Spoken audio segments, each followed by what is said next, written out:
a presentation of GRS TV.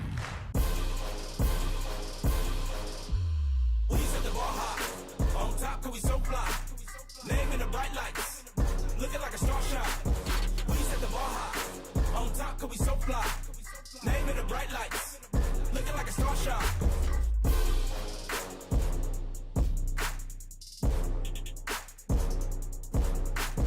We set the bar high.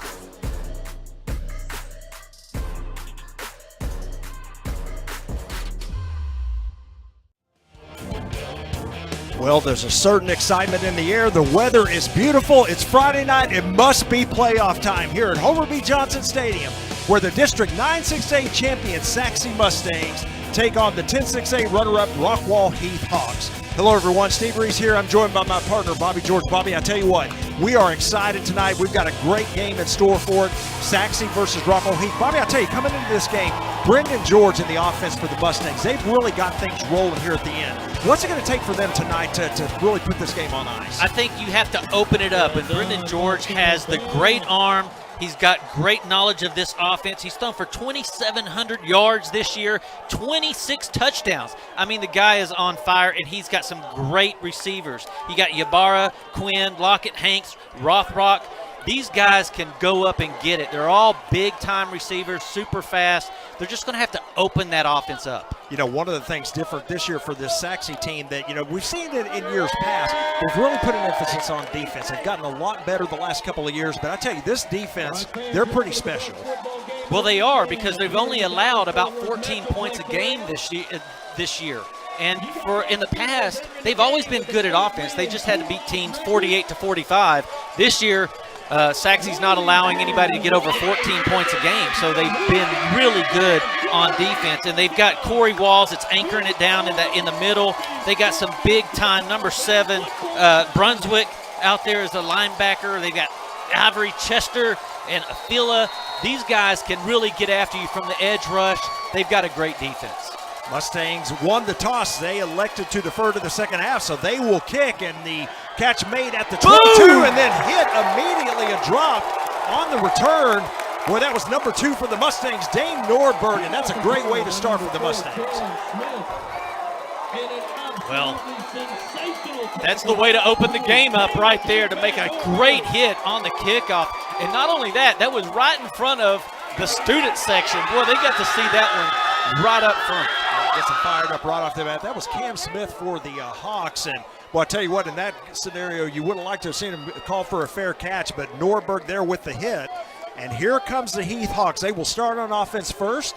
And, of course, they are led on the field by their quarterback, and that is going to be number 7, Caleb Hoover. He is a good one. They're going to start 1st and 10 at their own 21. Again, Hoover, the quarterback.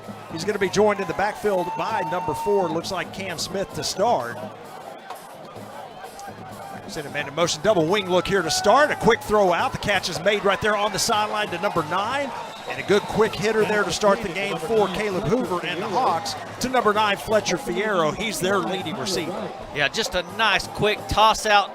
Immediately get the ball out, spread in space, and Sachse to get a one-on-one tackle there. There's a run up the middle to, that is Malachi Tuzno, and he is in the backfield. So I said Cam Smith originally. That is 0 in the backfield, and that is their leading rusher. It's a gain of about 3 yards and a first down. Well, they're going on that hurry-up, quick offense, getting the ball snapped in a hurry. Play action to Tuzno. They're going to throw it out once again down the sideline to Fletcher Fierro. He makes a nice run after catch, and he's going to gain about 14. Well, they're still moving, Bobby, about 16 yards on that reception. That's what they want to do, get in isolation out there and make you get a one-on-one tackle. Nelson misses it. DeVault cleans it up. Boy, they're going hurry up here as they're not letting any time run off the play clock. And in a double wing formation, Tuzno in the backfield along with Hoover on this 1st and 10 inside Sachse territory. There's the snap, looking to throw it once again. Another quick out. So they're going to have to come up on that outside receiver on Fierro. That's already his 3rd catch here of this first quarter. Yeah, you got to be careful because they're going to throw these little stop routes, and Nelson's going to have to come up early. But what they'll do is they'll pump fake that. He'll go deep. You've got one-on-one defense here. Play action again across the middle. This time the receiver on the catch, number 3, Drew Smith. He is their second leading receiver, so they're getting both receivers active here early. Well, they're going in a hurry-up offense. Jake Perry had to make that tackle. There's a snap handoff to Tuzno right up the middle, still going. Boy, a big run for him. That's going to be close to the first down, a gain of about 9. Number 22, Sean DeVault on the tackle. This hurry-up offense has Sachse a little bit on their heels. You see that big block by number 59 there, just clearing the way. Sean DeVault had to make another tackle there again. A gain of 9 on the play, so 2nd down and 1 coming up here for the Hawks. During the play, personal foul, defense, face mask, half the distance to the goal, automatic first down. Boy, that's number 12. And that's what we didn't want to happen. There was a penalty flag for a face mask. I didn't even see the flag, Bobby, but that's going to give him 15 more. Yeah, I think it came in late in the pile as they were pushing it forward. Well, this is where you got to have Corey Walls get up the middle, make a big play. First and 10 for the Hawks at the Sachse 12. They have wasted no time with this drive down the field. Yeah, they knew exactly where they were going. They had their plays scripted. Hoover rolling out. Here comes pressure. He's going to throw it to the back of the end zone. Catch is made, but out of bounds. So that pass will fall incomplete. There is a penalty flag, and I hope it's not a roughing the passer call here. Yeah, they did. It looks like they came in a little late after the ball was thrown. Sachse had a full blitz coming straight up the middle. Well, we may get the Hawks for holding here. Yeah, a lot of times in that During the area. play, personal foul, illegal block, below the waist, number 0 on the offense. 15 yards, replay the down. Boy, so that's even better, Bobby. That's a chop block call there. Here's Yeah, a you look see at it. Right here, the running back goes in low on the knees of the blitzer, and they get a big call right there. That's going to back him up to the 22-yard line. There's a snap. Hoover's going to roll out to his right again, looking to throw it towards the end zone. He's got a man there. Oh, and the nice play in the end zone by number 24. That time, Quentin Ellis, Bobby. That ball was there. Ellis hit him right when the ball arrived and knocked it loose. Well, he was wide open in there. He had plenty of time to throw it. Ellis is behind it. It goes up, and right when he gets there, he hits him, knocks the ball out. Big-time play for Sachse.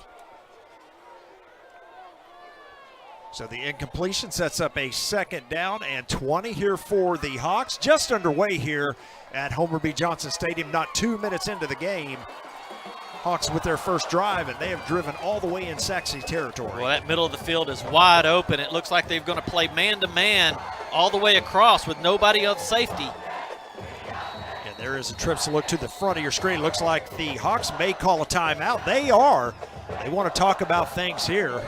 So a fast start for the Hawks. Prior to the snap, timeout. Heath, first charge of the half. There's a timeout called there by the umpire. But again, a fast start. We'll keep it here, Bobby. A fast start for the Hawks. And tell you what, they've driven down the field. That chop block penalty is going to help us out, and it's going to give us a little bit of a breathing room here. And of course, now the Hawks having to use a timeout. Well, I think they had those plays scripted out. They'd been watching film. They knew exactly where they were going to go, and they were going to go left a lot. They threw it out to the outside to their number 1 receiver 3 out of the 4 plays until you were able to, Ellis was able to get up there and get close to that defender and stop that. Now they've had to try to do something different. And, man, now you got 23 yards to the end zone here. And we got to see if Sachse can settle down now that they've got a timeout here and talk about things. This quick hurry-up offense had Sachse on their heels. Definitely did. So the Hawks coming out of timeout here, and I agree with you, Bobby. Gives the Mustangs a little bit of chance to catch their breath and settle down a little bit. And let's see if they can defend well here on these next couple of plays. I would expect them to go down here to the left side against Nelson. Mustang defense ships out of it there. They're playing a little bit more of zone coverage here. The quick pass to Fierro, and he's going to be knocked out of bounds after a short gain. So that's a gain of only about 5 yards. It's going to set up a big 3rd down and 15. Yeah, that's the same thing. That's what we were saying. They were going to go right down here and see if they could get Nelson to miss a tackle. Nelson's got to keep his eyes up a little bit. make sure that he's not getting away from him. You don't want Fierro to get down the field on you. They're down at 15 here for the Hawks. They can get a first down inside the Sachse 2-yard line. Hoover changing plays here at the line. Dusno shifts around, play action here. Hoover's got time. He's going to throw to the end zone, and that pass is dropped in the end zone. There is another penalty flag.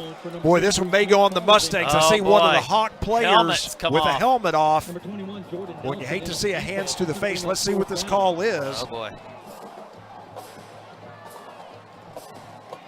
That is, it's going to get Sachse here, and if it's a personal foul, it's going to be an automatic first. Exactly. During the play, personal foul, illegal hands to the face, defense, half the distance to the goal, automatic, first down. Yeah, so exactly what we didn't need is we held them there, the Mustangs, but yeah, that would have been a fourth down right there, forced them to have to take a chance at kicking a really long field goal or going for it. Man, boy, just bailed out on a hands to the face. yeah, absolutely. So half the distance to the goal, but an automatic first down, first and goal. Hawks at the 8. Ball's on the loses ground. the ball. Well, Hoover just not able to handle that under center. Well, He is able to fall back on it. You know, that's kind of what happens nowadays. You know, everybody's taking the snap in shotgun motion. And you see he just kind of bailed out of there a little early because he's not used to being up underneath the center. So the Mustangs catch a bit of a break there. Hoover is able to fall on it. He loses a yard on the play, so second down and goal from the 9. There's a snap. This time they're going to hand it off to Dusno, trying to get to the right side. Boy, the Mustang defense there collapses. A little stunt play. Now a late flag comes out, so we're going to have to check this flag. Boy, big number 10, Corey Walls, and Brunswick just read that play perfectly. Boy, another face mask. Oh, my goodness. During the play, personal foul, face mask, defense, number 1, half the distance to the goal, automatic, first down. Boy, these penalties are hurting the Mustangs early. That's going to be another first and goal. Yeah, it's going to be very tough now. I mean, you've given the Hawks so many plays inside the 20-yard line now. It's tough to keep holding them out.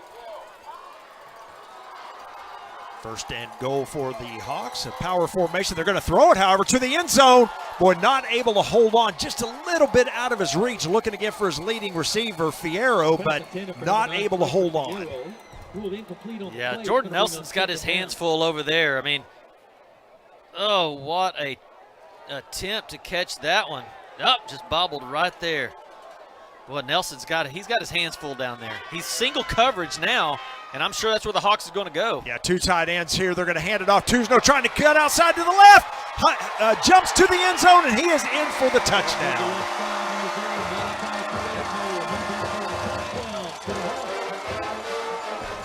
So the first points of the game here on the Dusno touchdown run. Well, they got away with the holding there. Tries to go up high. Nelson just keeps going low. He's going down at the legs of the receivers and the offensive player, and he was able to Twesno's just able to jump over the top of him. All he needed is a yard, and he got about 1 yard and 6 inches. Extra point attempt is up, and it is right down the middle and good. So a nice drive to start the game for the Heath Hawks, and they are up on the Sachse Mustangs 7-0 with 8:54 remaining in the first quarter. We'll take a break and be back after these messages.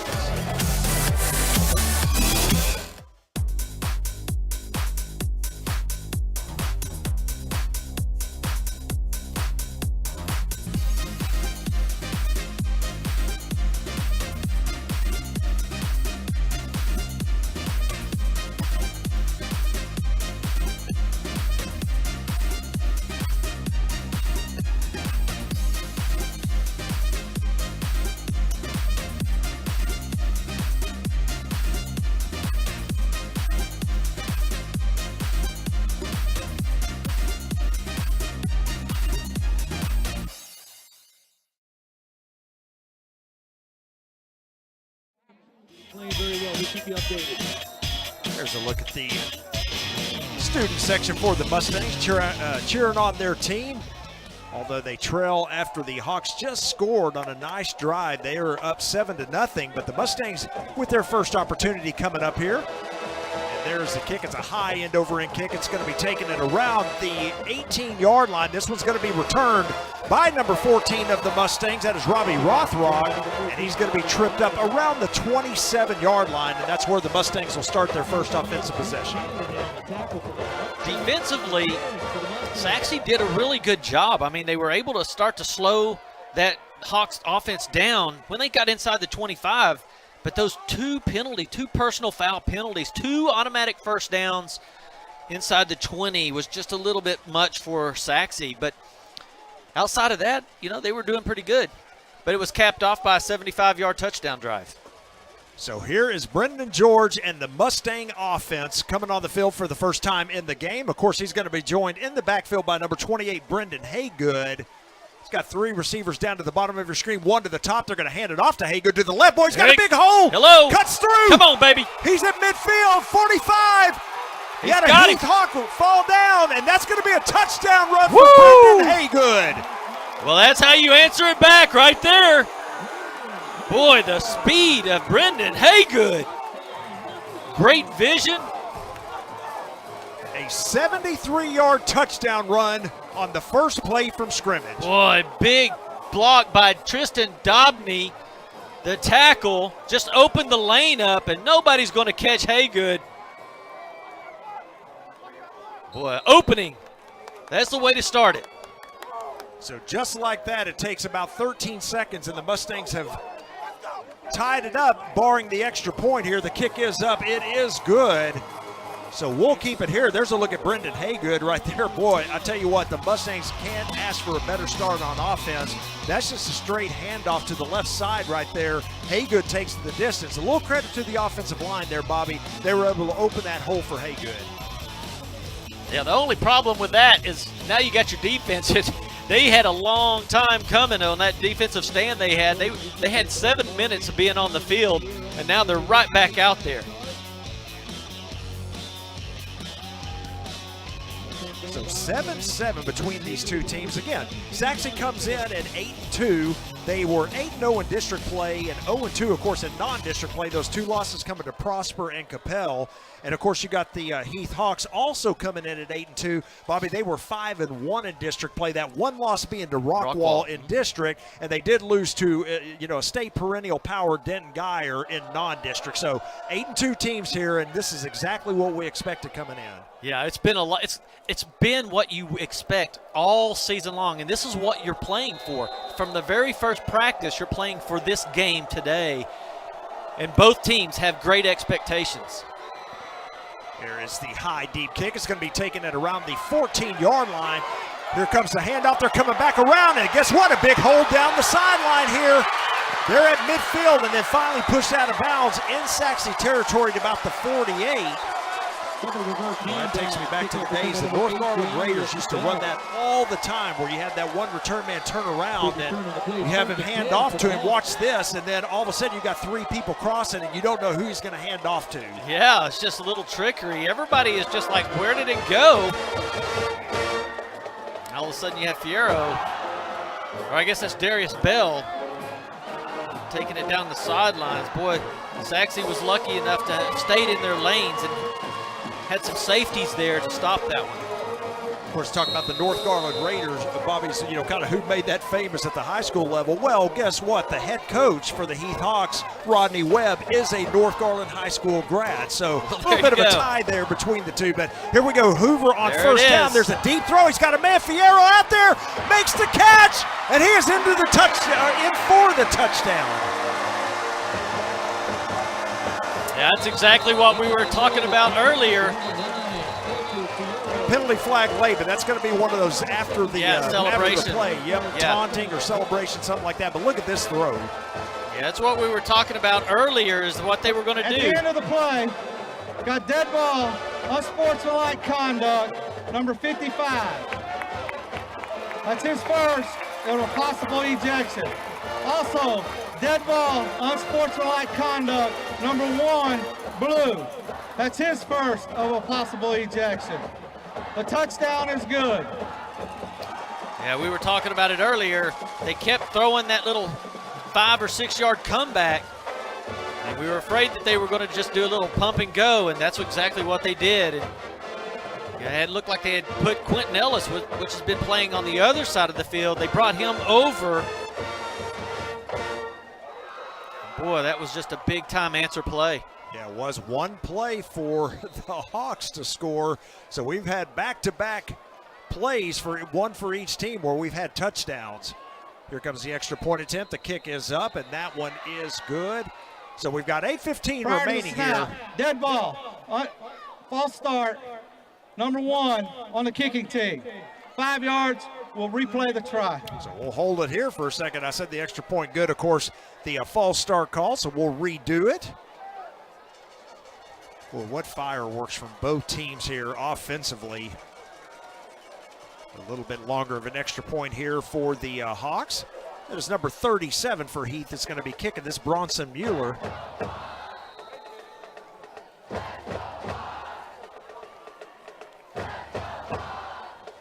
A little bit deeper of an extra point, 25-yarder. There's the kick, it's up, but no problem, and it is good.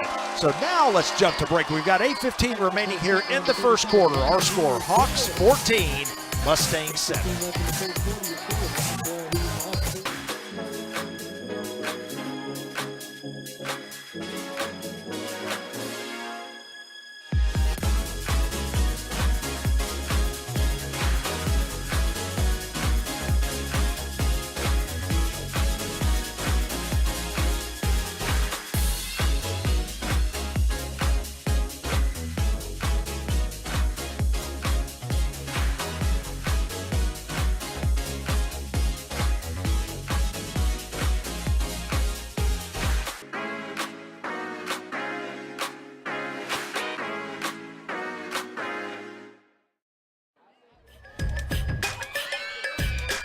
Homer B. Johnson Stadium, 8:15 remaining in the first quarter. Our score, Heath 14 and Sachse 7.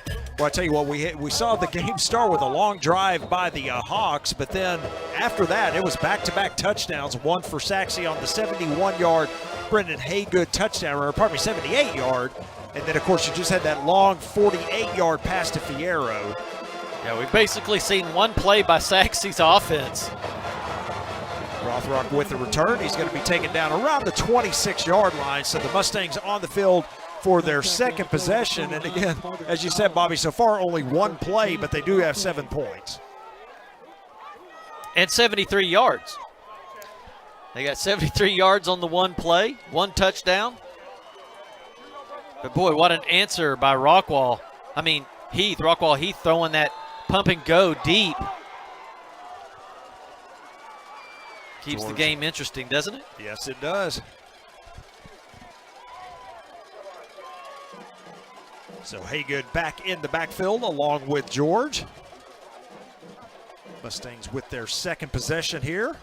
There's the snap, looking to throw it, throws it out quickly. He finds Khalid Lockett, easy pitch and catch, and he's going to be pushed out of bounds close to the yardage necessary for the first down. Let's give him 9.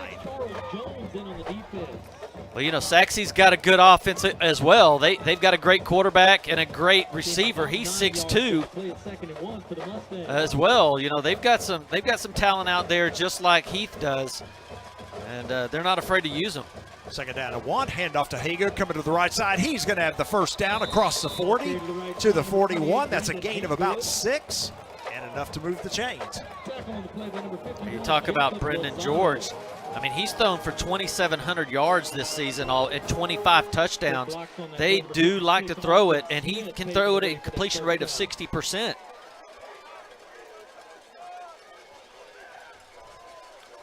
Snap to George. They're going to hand it off to Haygood. Cuts out to the right. Boy, nice inside cut.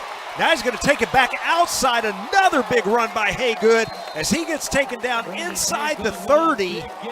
Wow, just a beautiful run. Some great blocking. Watch this offensive line just knock people to the ground. And then Haygood's doing the rest. Just moving quickly from one step to the other and making people miss. Yeah, a 31-yard run on that play. So, Bobby, Haygood, we are at the 7:24 mark. He's already over 100 yards for the game. There's a snap. They're going to hand it off to him again. Coming to the left side. Going to try to string it out and get past the end. Boy, the end does a good job to pull him down, so no gain. He may even have lost a yard on the play. Yeah, it might have hurt him a little bit as well. It's a little slow to get up and asking to come out of the game. And he's trying to outrun the defensive end here. There was so much penetration up the middle. It made him go out too wide. 28 for the Hawks on the tackle, Terrace Knowles, senior linebacker. Second down and 11 for the Mustangs.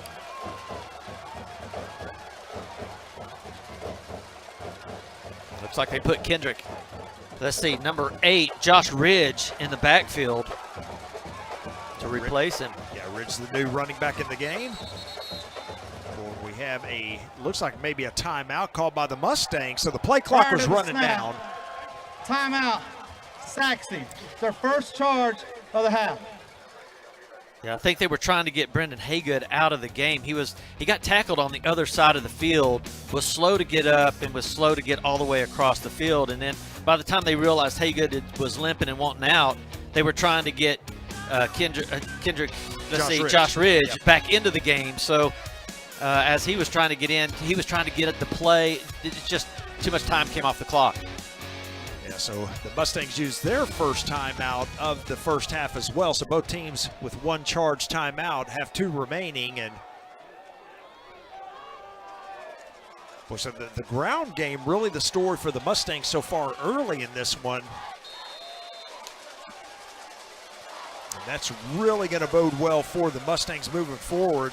You know, if that ground game's working like it is, it sets up play action just like that. Throw to Rothrock a little low, and he's not able to come up with it, so the pass falls incomplete. Yeah, it was great coverage because it looked like Rockwall-Heath had set everybody back about 7 yards, so all the receivers basically ran right into coverage, and there was just no one to throw to. Big third down coming up here for the Mustangs. They've got to get inside the 20 to get the first down. Down and long, and Ridge is in the game along with George. There's a snap. George hands it off to Ridge, busts through the line. Guess what? He's got a first down and more. Look at inside that the 5, and there's a touchdown. There is a penalty flag out. Oh my goodness, they're going to call it on Kendrick Hanks. It looks like the block was perfect. Hanks thought he had a great block, but I think they're going to call him for a holding. Yeah, that's what it looks like from where those penalty flags are thrown. And that will negate the touchdown if it is indeed a hold. Now, from where the penalty occurred, however, this may give the Mustangs a first down. Holding, offense, number 6. 10 yards from the spot of the foul. The result is still a first down. Yeah, so he did pick up the yardage necessary for the first down after the 10-yard penalty marked off. So that will move the chains at the very least. Yeah, look at that block by number 78. You got to give it to him. He has just been so good, Tristan Dobney. But right here's where you're going to get the holding. See him get the little hold right there on the back. It didn't feel like much, but the referee was right there to call the flag. First and 10, Mustangs at the 16. They're going to fake the handoff. George has it. He's going to head to the end zone. That's a touchdown, Mustangs. Man, Sachse's offense has just been tricked up. The Hawks just do not know where they're going to go. They're trying to stop all of this passing game, but then all of a sudden you got such good running. Now you're using the quarterback. I mean, it's just everywhere. They're using so many tools that the Hawks don't know what to do. Yeah, and George, that is textbook right there. He saw that defensive end crash down on Ridge. That's when you pull the ball out and keep it around the end. That's exactly what he did. That's an easy 16-yard untouched touchdown. And the extra point is up and good. So look at Brendan George. He has just tied the game up. We've got 6:05 remaining in the first. Our score, Rockwall-Heath 14, Sachse 14. We'll be back after these messages.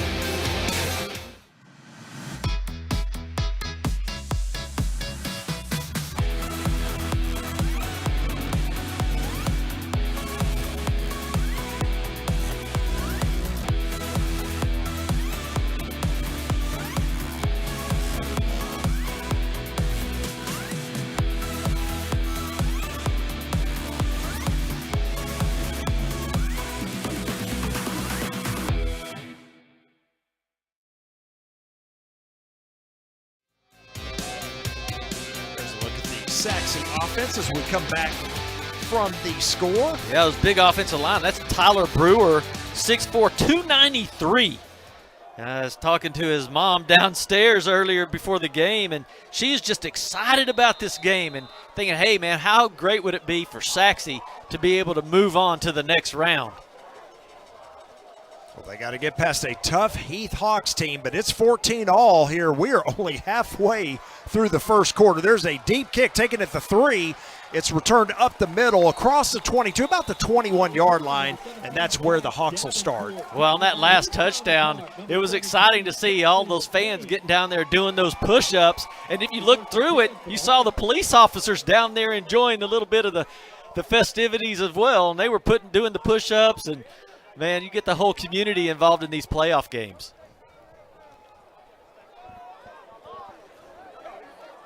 So the Hawks back on the field here, 14-14 our score. Let's see if the Mustang defense can step up here for the first time.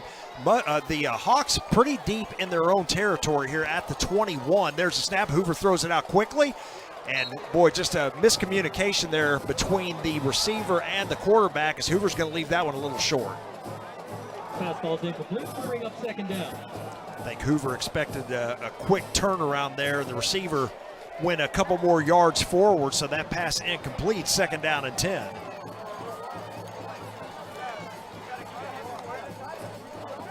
Hoover looking to throw it.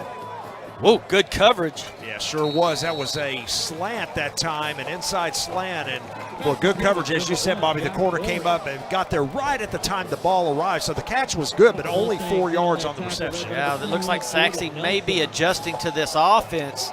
Nelson right there on the coverage. Great pass, great catch.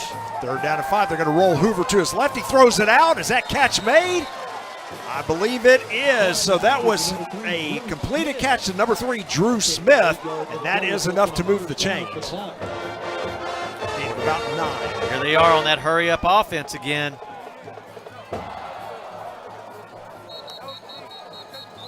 Well, we got a penalty here. That's going to be a False start. procedure called. Yep. Yeah. Prior to the snap, dead ball, false start, offense, number 17, 5 yards, still first down. So that will move the Hawks back 5 yards, set up a first down and 15.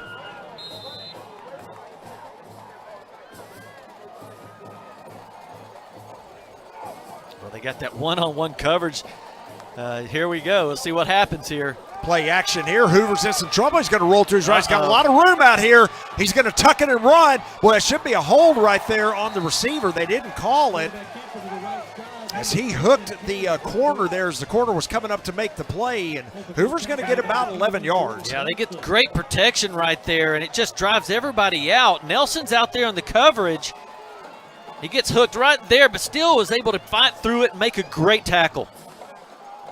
So 2nd down and 4, the handoff up the middle and close to the first down depending on the spot here. Looks like he may have it.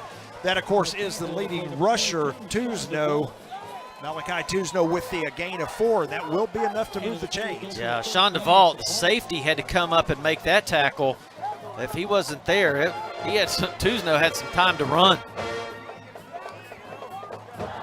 Hoover empty backfield, throws it out quickly on that. Pass is dropped. Looking for number 7, or pardon me, number 1.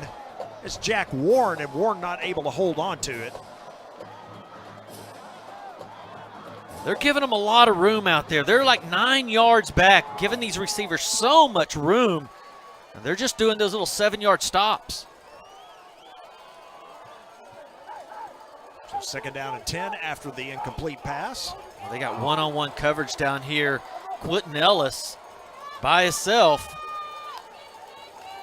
There's that play action again. Here comes pressure. He throws it out, and we'll just threw that one away. That's a dangerous throw, but well, that's what you need, though. You're going to have to get a lot of pressure. Sean DeVault right there was able to get up there, force him to the right, make him throw it in a hurry. That's what you're going to have to do. I mean, they've got some great receivers. He's got a great arm, so that defensive interior and those little pressure blitzes is what's going to be the difference in this ball game. You got to stop Hoover from being able to have time to throw that ball. so big 3rd and 10 here coming up for the Hawks. He's got all day to throw. Throws across the middle into double coverage. That pass is incomplete. Yeah, there it's was- going to be fourth down. You're right. Nobody to throw to. Aiden Sharp, number 15, was playing safety right there. He had plenty of time to throw it, but look at this coverage. He had it from every angle. Forces a punt. First punt I tonight. was just about to say, Bobby, our first punt of the game. We've got 4:04 remaining here in the first quarter. But the Mustang defense comes up big, only allowed that one first down on that drive. There's a snap, and the kick is away. This one is going to be returnable. Rothrock takes it at the 20, and he's going to be thrown down immediately by number 16 of the Hawks, Brady Luff. But again, the Mustang defense comes up big, Bobby. Let's see if their offense can get them the first lead of the ball game. Well, you know, it looks like the Hawks watched film and said, okay, they've got some great passing in that offense of Sachse, and we've got to shut this passing game down. But in doing that, what that does is it leaves that interior wide open. You don't have linebackers out there because they're all out in coverage. And what we've seen is Brendan Haygood and Josh Ridge run all over the Hawks defense. So looks like they've changed their defense up. Now they've got 3 linebackers to try to stop it. Yeah, Haygood back in the game. He takes a handoff up the middle for about 5 yards. So another good run for Haygood. Good to see him back in the game. That big offensive line, though, you've got Austin Smith, number 56, snapping the ball. You see him leading the way. And then you got Jackson Smith, 5'11", 265. You got Leon Lamb, 265. Pierce, 275. You got a huge offensive line in there. Another handoff to Haygood, this time to the left side. And boy, only about a yard that time as he is thrown down by the big defensive end there for the Hawks, number 51, Jacob Lozano. So what do here? Now you're inside your 30. You only have about 4 yards to get a first down, 3rd and 4. Boy, it puts you in a nice position to be able to run or throw the ball. I think I'm trying to run on that side where big 78 is. Dobney. There's a snap, the play action here. Here comes the throw, looking out. He's got Rothrock, just overthrows him by a yard. There is a flag that came out late, however. We may get a pass interference or a hold here. That's interesting because that is a very difficult pass to complete. So for them to even throw that pass instead of taking either, an easier pass play, but boy, that is a tough throw and Turn the catch. play, holding, defense, Automatic. number 28, 10 yards from the previous spot, first down. So they opted for the defensive hold versus pass interference. So either way, it was going to give Sachse a first down. So they'll mark off the yardage, and that will indeed move the chains. Well, what a fabulous start to the Bi-District round of the 6A playoffs here. And we've got a 14-14 score in the waning moments of the first quarter. There's a snap. They're going to hand it off. That's Ridge back in the game to the left side, and better job that time of the Hawks to contain him to a gain of only 3. I like how Ridge is able to change directions so fast. I mean, you see him going left, and he just plants that foot. Let's see right here. He goes out, he just plants sees the scene, plants his foot, and picks up that extra yards. That keeps you from losing yards when you're able to do that. Second down at 7. There's a snap. George looking to throw it. He's going to throw it deep, looking for Lockett. Boy, that pass is just a little out of his reach, out of bounds. Pretty good coverage out there by number 6 of the Hawks, Charles Jones. Boy, he's a tall corner, Bobby. 6'2", 195-pound senior. Well, that's what you're going to need to be able to cover Lockett because he's also 6'2", receiver. So good matchup down there. Big third down play coming up here for the Mustangs. Third down at 7.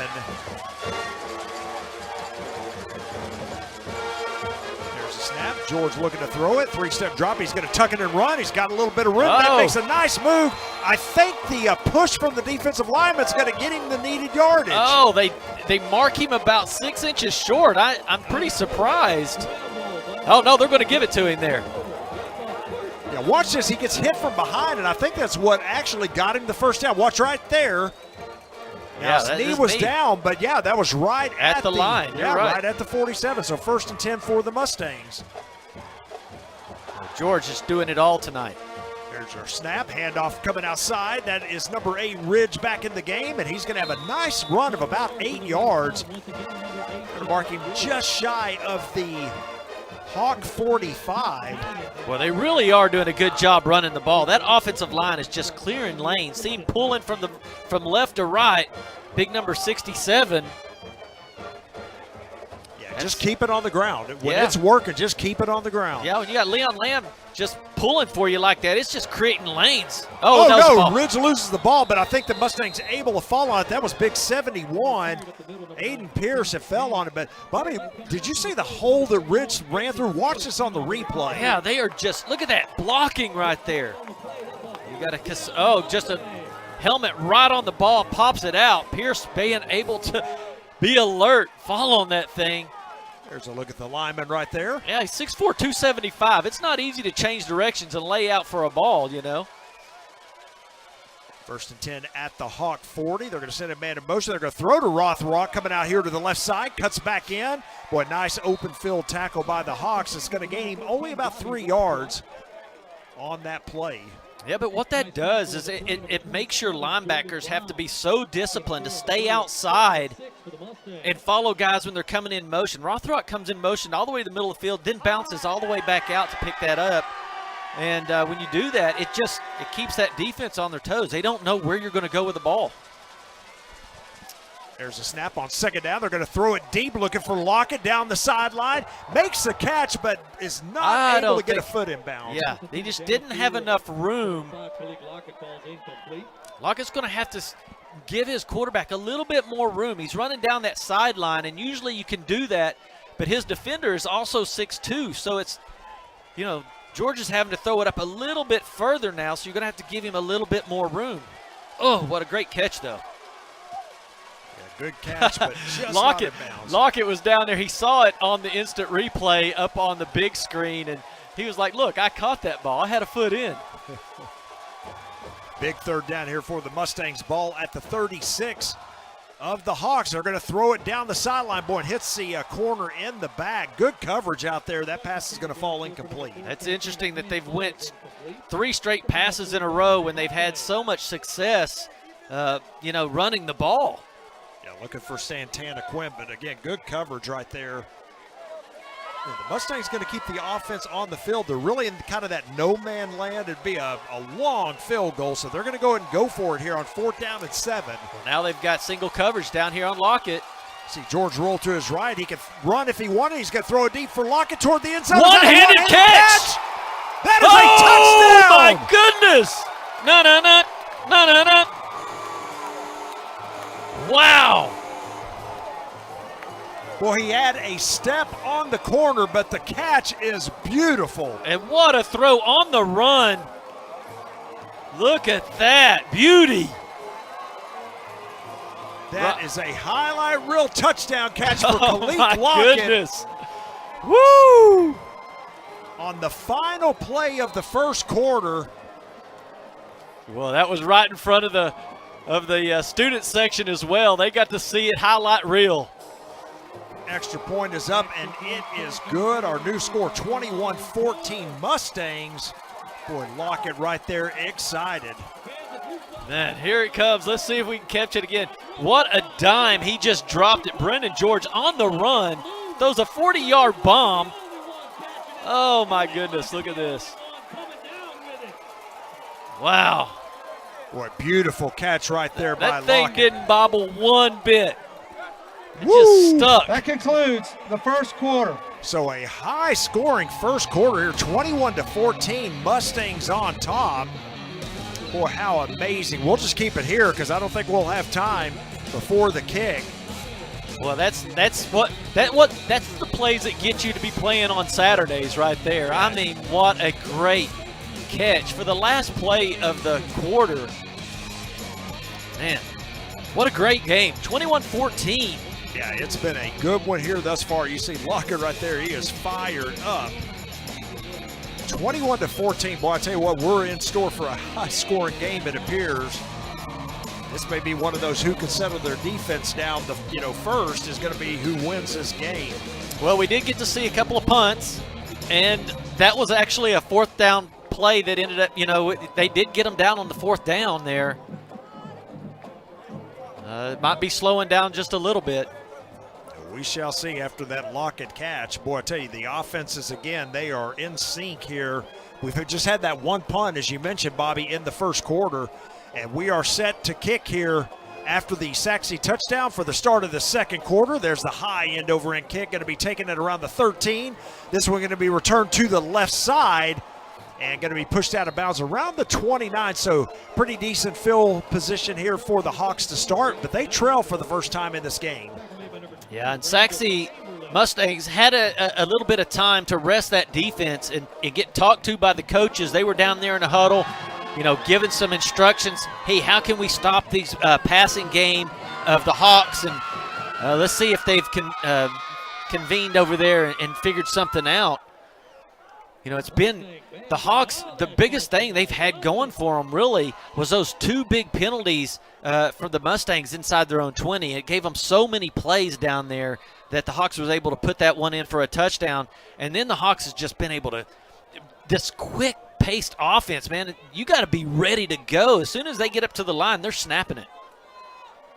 So 1st and 10 for the Hawks. The ball at the 29. There's the snap. Hoover looking to throw it. He throws it to his running back on a swing pass out of the backfield. Bobbles it up in the air, but able to come down. And guess what? We may have another face mask here against the Mustangs. It looked like Quentin Ellis reached up and grabbed the back of his shoulder pads and ripped him down. And, that's one of those rules that you can't do that any longer. During the run, personal foul, horse collar tackle, defense, 15 yards added to the end of the run, automatic first down. Yeah, you just got to know better than do that. They have to do that to protect these players. It breaks too many people's legs, when they fall down on the back of them. See right there, just ripped down from the back. Boy, another 15-yard penalty against the Mustangs. They've already had 2 face masks and now a horse collar. You don't want to give this Hawk offense any breathing room, and here comes Hoover up the middle, slides down. He may get a penalty here too as well. We saw Hoover slide down, and one of the Mustangs dove at him. And yeah, that's so hard to do. I mean, you've got a safety coming up, trying to tackle Hoover, and Hoover slides. So you're in motion already. It's not like you dove into him. It's like you were trying to tackle him, and then he slides, and then you get the penalty. That's a tough one right there. Yep, absolutely.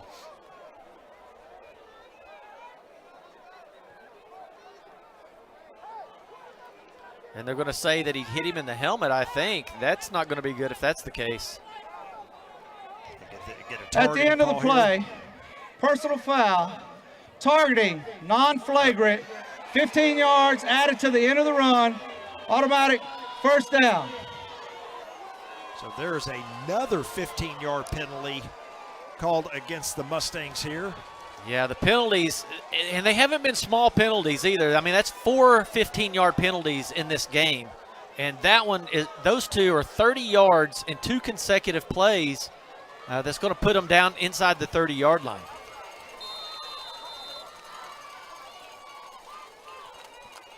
Snap to Hoover, looks to throw it out quickly, gets it out there to the wide receiver.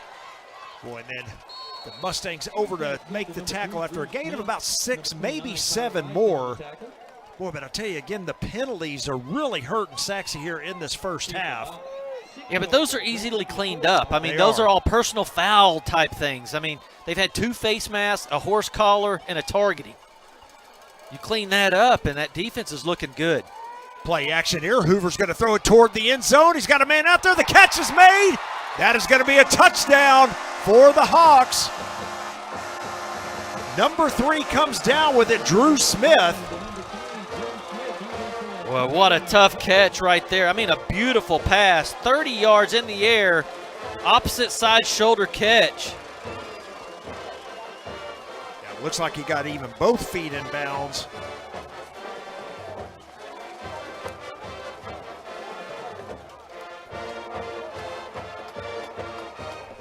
So the extra point attempt coming up here. This one would tie it.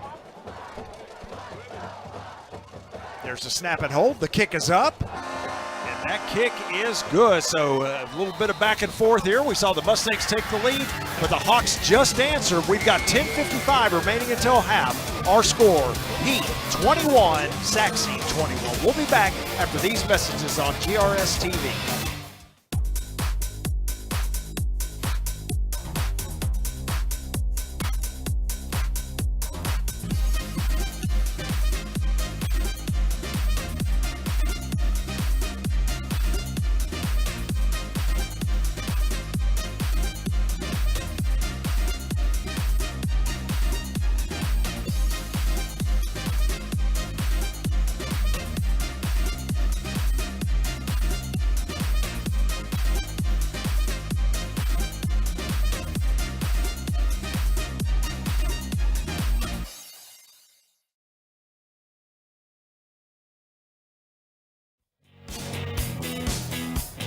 Over a minute into the second quarter, Bobby. We've got 42 points on the scoreboard, 21 apiece. Yeah, you know, both teams we knew coming into the game could score, but we also knew that both teams' defense only allow. There it is. Oh my goodness. Ball still loose. I think Heath got it, and they did. So that was an onside kick. Boy, very interesting, Bobby, because you saw, I believe it was number 13 for the Mustangs. Like, he was there, and it looked like he had it, but I guess he never controlled it. Watch this right here. I don't think he knew he had it. It bounced down to the side, so he didn't know he had it. It was right there on his back. He did, and then 92 has a chance, slides and knocks it out there. Oh, big opportunity for the Hawks. Yeah, that was 26. I apologize. I said 13. That was actually 26. But, yeah, it was like he thought he had it, and then he didn't know where it was. Right in the kick, offsides. Kicking team. Oh. 5-yard penalty.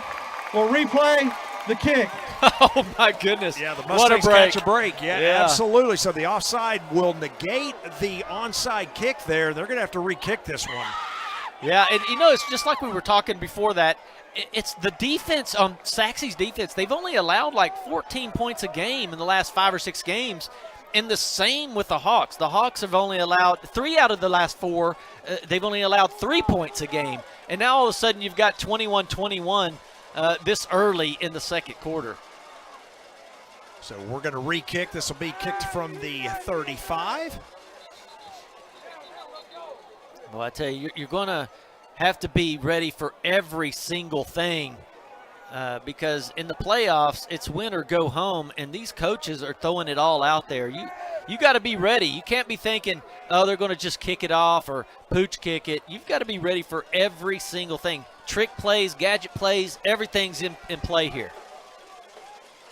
So line up to kick again, and I would expect a deep kick after they just tried that onside kick, but don't be surprised if they come back to that at some point. Well, we've seen the special teams already do some trick plays on the return as well.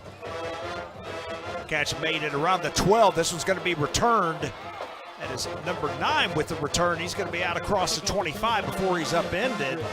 So that is Kendrick Hanks with that return, and the Mustang offense back on the field. The Hawks on that special teams now, when Sachse kicked to them, they did that little reverse play, and now they've tried a special teams onside kick. So I wouldn't be surprised they just keep throwing out crazy plays like that. You just got to be ready for them. You win with all 3 phases. First and 10 Mustangs. And a penalty flag comes out. They're going to get the Mustangs here, looks like for procedure.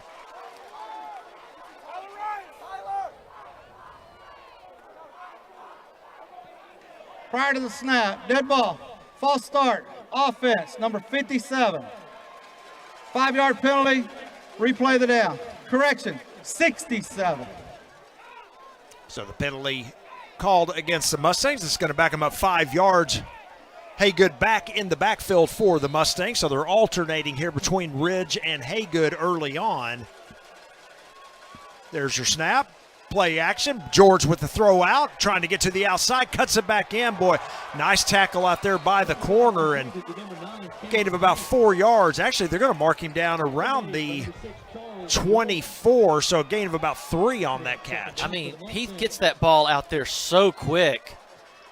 That's just great coverage by Jones out there, because George was able to toss that out there in a hurry. He had a blocker for Hanks. Hanks just, I mean, it was just a great defensive play.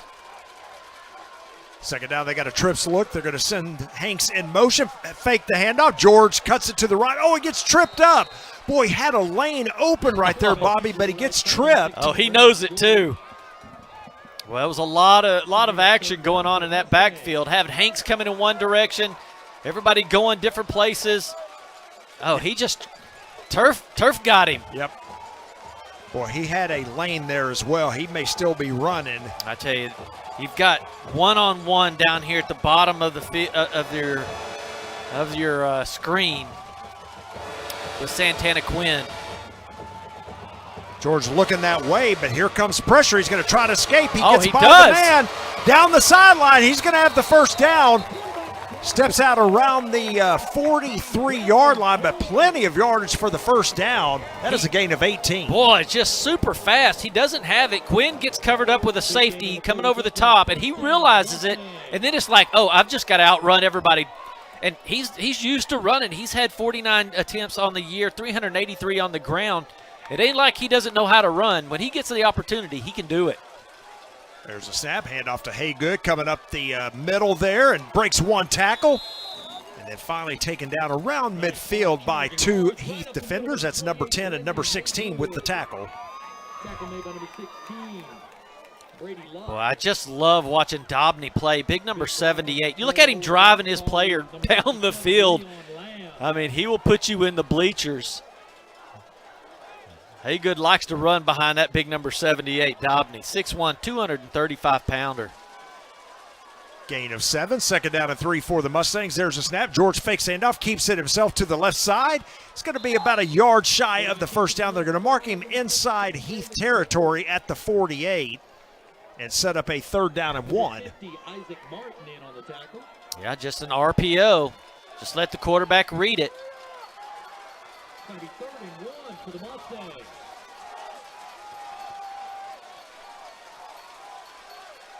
Snap, and George going to take it himself. That is a quarterback draw. He's going to have the first down and more inside the 40, all the way down to the 38-yard line. Enough to move the chains. Another Sachse first down. Boy, Brendan George is feeling it tonight. Now he's calling his own number here. Watch him take off and just outruns everybody to the edge. He gives that little stutter step, so everybody kind of slows down, and then boom, he's off to the races again. And he gets up with a little attitude, kind of like, look at that. Yeah, he's got deceptive speed as well. There's a snap, handoff to Haygood to the right side. He's got a good block out there. That is a pancake block, and Haygood's going to have the first down of 12 yards. That is a highlight reel pancake block on the outside. Boy, Leon Lamb just comes out pulling. Watch him right here. He's pulling from left to right, and he finds his man and says, hello, welcome to the playoffs. Woo, that Sachse offensive line has really come out to play.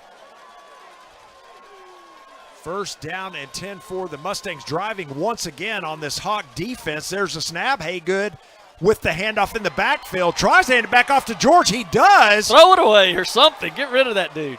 Yeah, and he's going to lose yardage on the play. Very dangerous that time, but George able to get out of there but loses yards. Yeah, I don't know. So he hands it off to Haygood. Haygood gets stepped up. He said, here you go. I don't want it. Gives it back to George. George just about gets away, but a great play right there by the Hawks defender and pulls him down. It's going to be a loss of 6 on the play. Second down and 16. We're approaching 7 minutes remaining here. The half. Boy, looking out in the flat and just knocked down at the line of scrimmage. That was number 28 for the Hawks, Terrace Knowles. Yeah, he's the one. 2 plays in a row. He's the one that gets the tackle on the previous play, and then he comes in off the edge, slaps this one down for the 2nd play in a row. So that's going to put Sachse in deep 16 yards to get a first down here. Yeah, big third down play coming up here for the Mustangs. There's a snap. George straight drop back, a three-step drop across the middle. Oh, he was looking for, looks like Ridge or Hanks. Let's see, looks like number 9, Hanks, but pass is short and incomplete. So it's going to be 4th down, and I would imagine the Mustangs are going to keep the offense on the field once again. Yeah, I think Hanks runs right behind. You see the referee right there? See, it just goes right there, and it almost hits him, and Hanks loses the ball. Look, he looks up and goes, look, you've got to at least try to move out of the way. Oh, man, that was a tough one because he was wide open. Boy, interesting call here by the Mustangs because this isn't 4th and 3. They're not going to make it. This is 4th and 16. 4 seconds on the clock. I don't know if they're going to get it off. They're sending a man in motion, and they get it off just in time. Play action. He's going to roll out to the right, throw outside. Tackle made short of the first down, and that's going to be a turnover on downs to the Hawks. So Lockett with the catch, but a gain of only about 10, and they needed 16. Yeah, an interesting call there, of course, is, you know. It's a long way. It's 15, 16 yards you got to get to a first down. But I noticed that there was nobody in a receiver en route past 5 or 6 yards. It was a rush deal. I don't know. It was almost time for you to call a timeout. They had to get the ball off with 1 second left, and I don't think they had time to set and get this play called correctly because nobody was 15 yards down the field. There was no opportunity for a longer pass to get that first down. So 7:01 remaining here in the half, and the Hawks take back over on first down. There's the high throw, but the catch is made. Boy, and down the sideline once again, that is number 9 for the Hawks. Of course, Fletcher Fierro, we talked about him earlier. He is their leading receiver, and he has another catch in this one. Well, they love tossing that little short route with a little screen play. And you see they get a good block out there, and that looks like their bread and butter play. Yeah, another throw out to Fierro. He makes an inside move, and he's got some speed down the sideline at the 20, 15, 10, and he's going to be taken down right at the 2.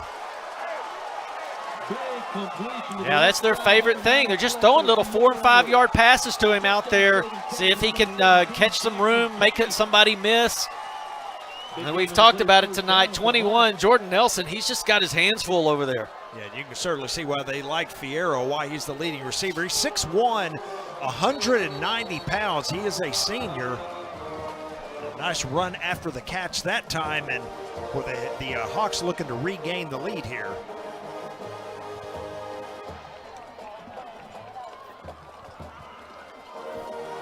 Finally get the chain set. 1st and goal at the 2.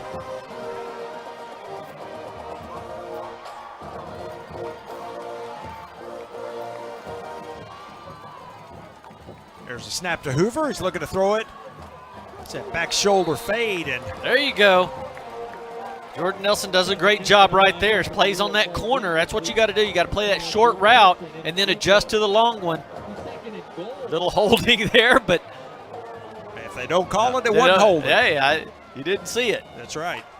2nd and goal here from the 2. There's a handoff to the left side and into the end zone for the touchdown is the running back, Malachi Tuzno, and the Hawks have regained the lead. Yeah, just right up the middle. Just sometimes that happens, you know. You get the ball down there on the 2 yard line. That's tough. Tough sledding. Extra point attempt coming up here for the Hawks.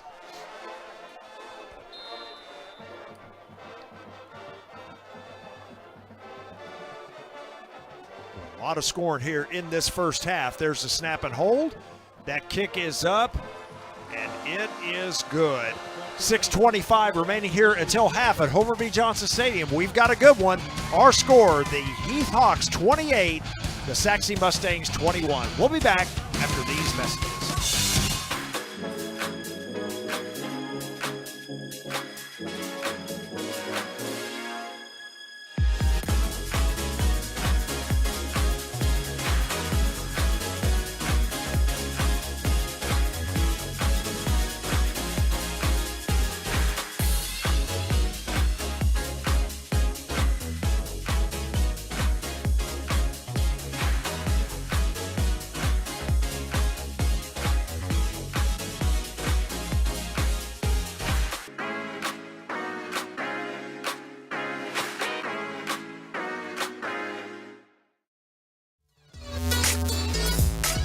Hawks regain the lead on a 2-yard touchdown run to their running back, Malachi Tuzno, and they have regained the lead 28-21, still 6:25 remaining in the half. Yeah, but that all started with the 65-yard pass play. That was really about a 5-yard play, but, you know, it goes the distance and gets set up on the 1-yard line, and you got to stop those. That's the key. You got to stop the long-distance plays. Going to kick it to an open spot in the field, and Hank's going to let it go into the end zone for a touchback, so the Mustangs will start 1st and 10 at their own 25. Well, we've seen some big plays here in this game. Of course, you got Brendan Haygood for the Mustangs. He's had a big game so far. 6 carries, 114 yards, and the touchdown. And then, of course, you got Kalik Locke with that great one-handed catch. But I'll tell you what, Bobby, on the other side, you got Fletcher Fierro, the receiver for the Hawks. He's having a big game so far also. Yeah, 5 receptions. Both are big receivers, Fierro and Smith, with 5 and 4 respectively. Hand off to Haygood. Wow. Headed to the right, bounces it back to the left, and a nice strong run of about 5 yards. Well, Haygood, he'll run away from you or he'll run over you. He doesn't mind. What's this power run? Nice vision there. Couple of spins as well. Yeah. There's a look at Haygood again. A big first half for that young man. And as I said, Bobby, keep it on the ground as much as you can. I mean, he just got another 6 yards on that first down carry. Keep attacking with the running game. They are indeed. There's the handoff. Haygood's going to have a first down and more. Tries to cut back outside, and he's going to be tackled just shy of midfield. Well, he's like a jackrabbit. Well, you keep that ball on the ground, and you're going to open up play action, especially in that second half. Yeah, but watch this Tasmanian Devil type run. He gets right here and like, hey, whoops, see you later. I mean, goodness sakes, what a run. Yeah, another 3-4 yards after contact. Haygood approaching 115 here in the, 150 in the first half. So setting up for a huge game for him. Trips look at the top of your screen. There's the snap. They're going to fake the handoff, or pardon me, they did hand it off to Haygood once again, coming to the left. It's going to be pushed out of bounds after a gain of 4. Well, that sets the play up because, you know, you have the trips out there, and they actually hand it off, and watch George act like he's going to throw it, and eventually they will use that play. And then what do you do? Are you going to go after Haygood, or are you going to go after, you know, the trips up top where they have the wide receiver screen set up? And these are all setup plays. Ridge in the backfield now. They're going to hand it off to him to the left side. Cuts it out. Breaks the tackle, has another first down, pushed out of bounds, and again, just keep it on the ground. Well, what a great 1-2 punch that Sachse has with these 2 big backs. Ridge is so fast and elusive. Watch him, he just breaks that tackle and just still keeps going upfield with a lot of speed. I mean, that is a great 1-2 punch right there. 1st and 10 for the Mustangs. They are at the Hawk 38. Clock continues to run. They're going to hand it off once again. Ridge cuts it up. Look at that move inside. He's going to gain about 9 more. I mean, you got to give a lot of credit to that big offensive line. They are creating some really nice lanes to run in. But then again, you look at these backs, and they are making people miss tackles as well. Watch this number 67 pull. Creates that lane right there. But that right there, he made another 7 yards off of making a defender miss. So, boy, they are working really good. A well-oiled machine right there for Sachse. Yes, it is. 2nd down and 1. So again, 9-yard where you're picking up, 6, 7, 8, 9 yards on first down. You got everything in the world. Let's see if we're going to see play action here. No, George's going to keep it himself.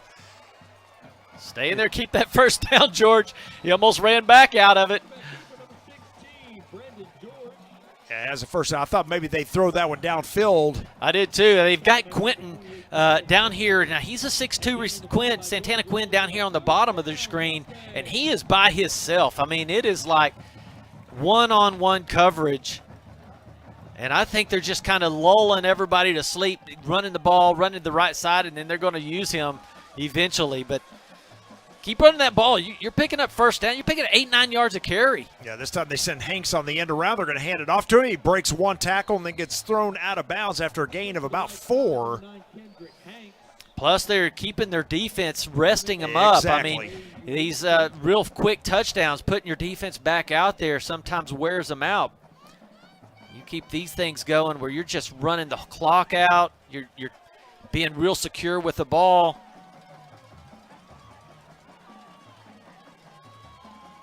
Second down and 6 here for the Mustangs. There's a snap. George going to hand it off once again to Ridge. Boy, brace outside. Here we go. Here we go. He is going to be just shy of the 10, but enough for the first down. That's a gain of 10 more. Man, what a great job that these offensive receivers are doing downfield. Once the running back gets out in the open field, everybody picks somebody up and starts blocking so nice. There's a look at Ridge, and boy, Haygood getting a nice rest on the sideline as well. He's already ran a mile tonight. Yes, he has. First and 10 for the Mustangs. The ball at the Hawk 12. Snap to George. There is the fake handoff. George keeps it outside to the right. He's going to try to get to the end zone.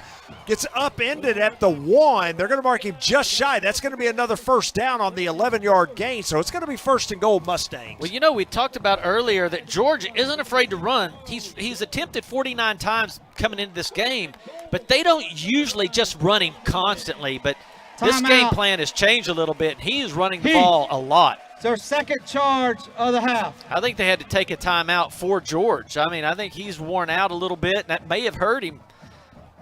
Yeah, although the Hawks took the timeout here, we'll take a quick break with it. We've got 2:28 remaining in the half. Our score, Heath 28, Sachse 21.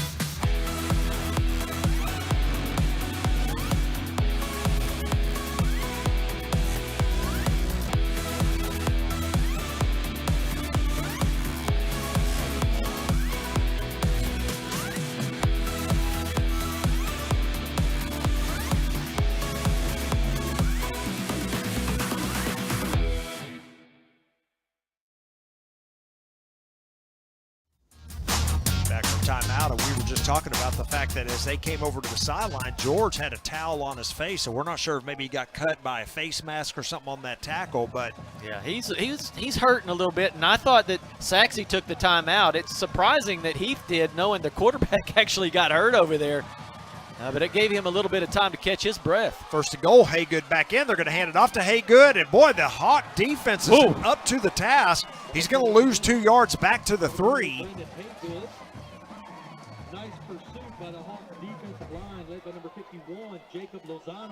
Yeah, he sees Lozano coming off the end right there, making a great tackle, and they just didn't have anything there. So a loss of 2, second and goal at the 3 now. Clock continues to run as we are now inside of 2 minutes to go. It is 58 degrees out here. Did you see these guys shirtless and short pants? They're going to roll George to the left. He's going to try to outrun everybody, and is he going to get there? Let's see if he got it. I don't think he got there.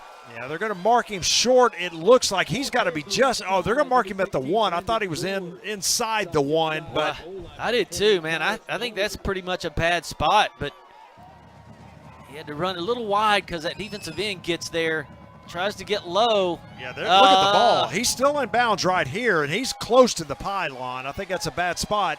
Oh, we got a hurt player here as well. Is that George? Timeout for an injury. Yeah, it is.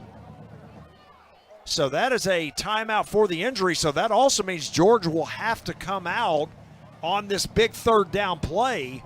Yeah, it's interesting. They keep running him so much, and that's a difficult part of running your quarterback like that. You put him in. You put him in that situation where he can get injured.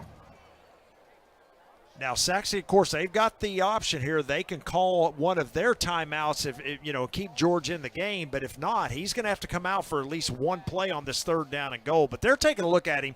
Why don't we take a quick break as well? 28-21, Hawks on top.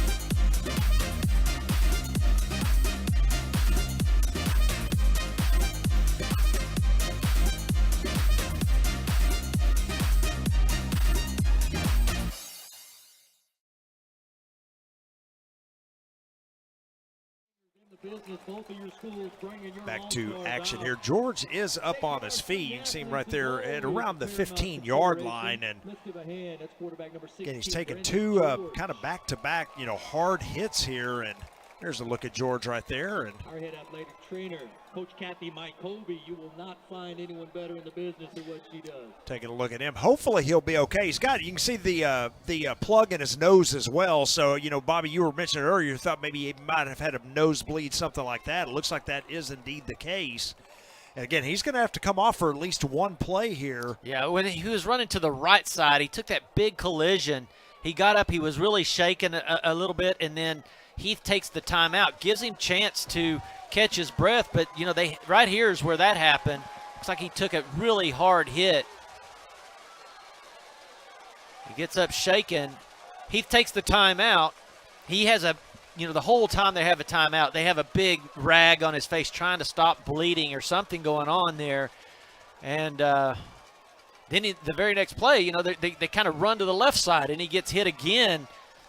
And when he lines up that second time, he's just like, hey, I got to go down for a second. I don't know, maybe, he couldn't see or what was going on there, but I think they're going to have to call a timeout here. Sachse.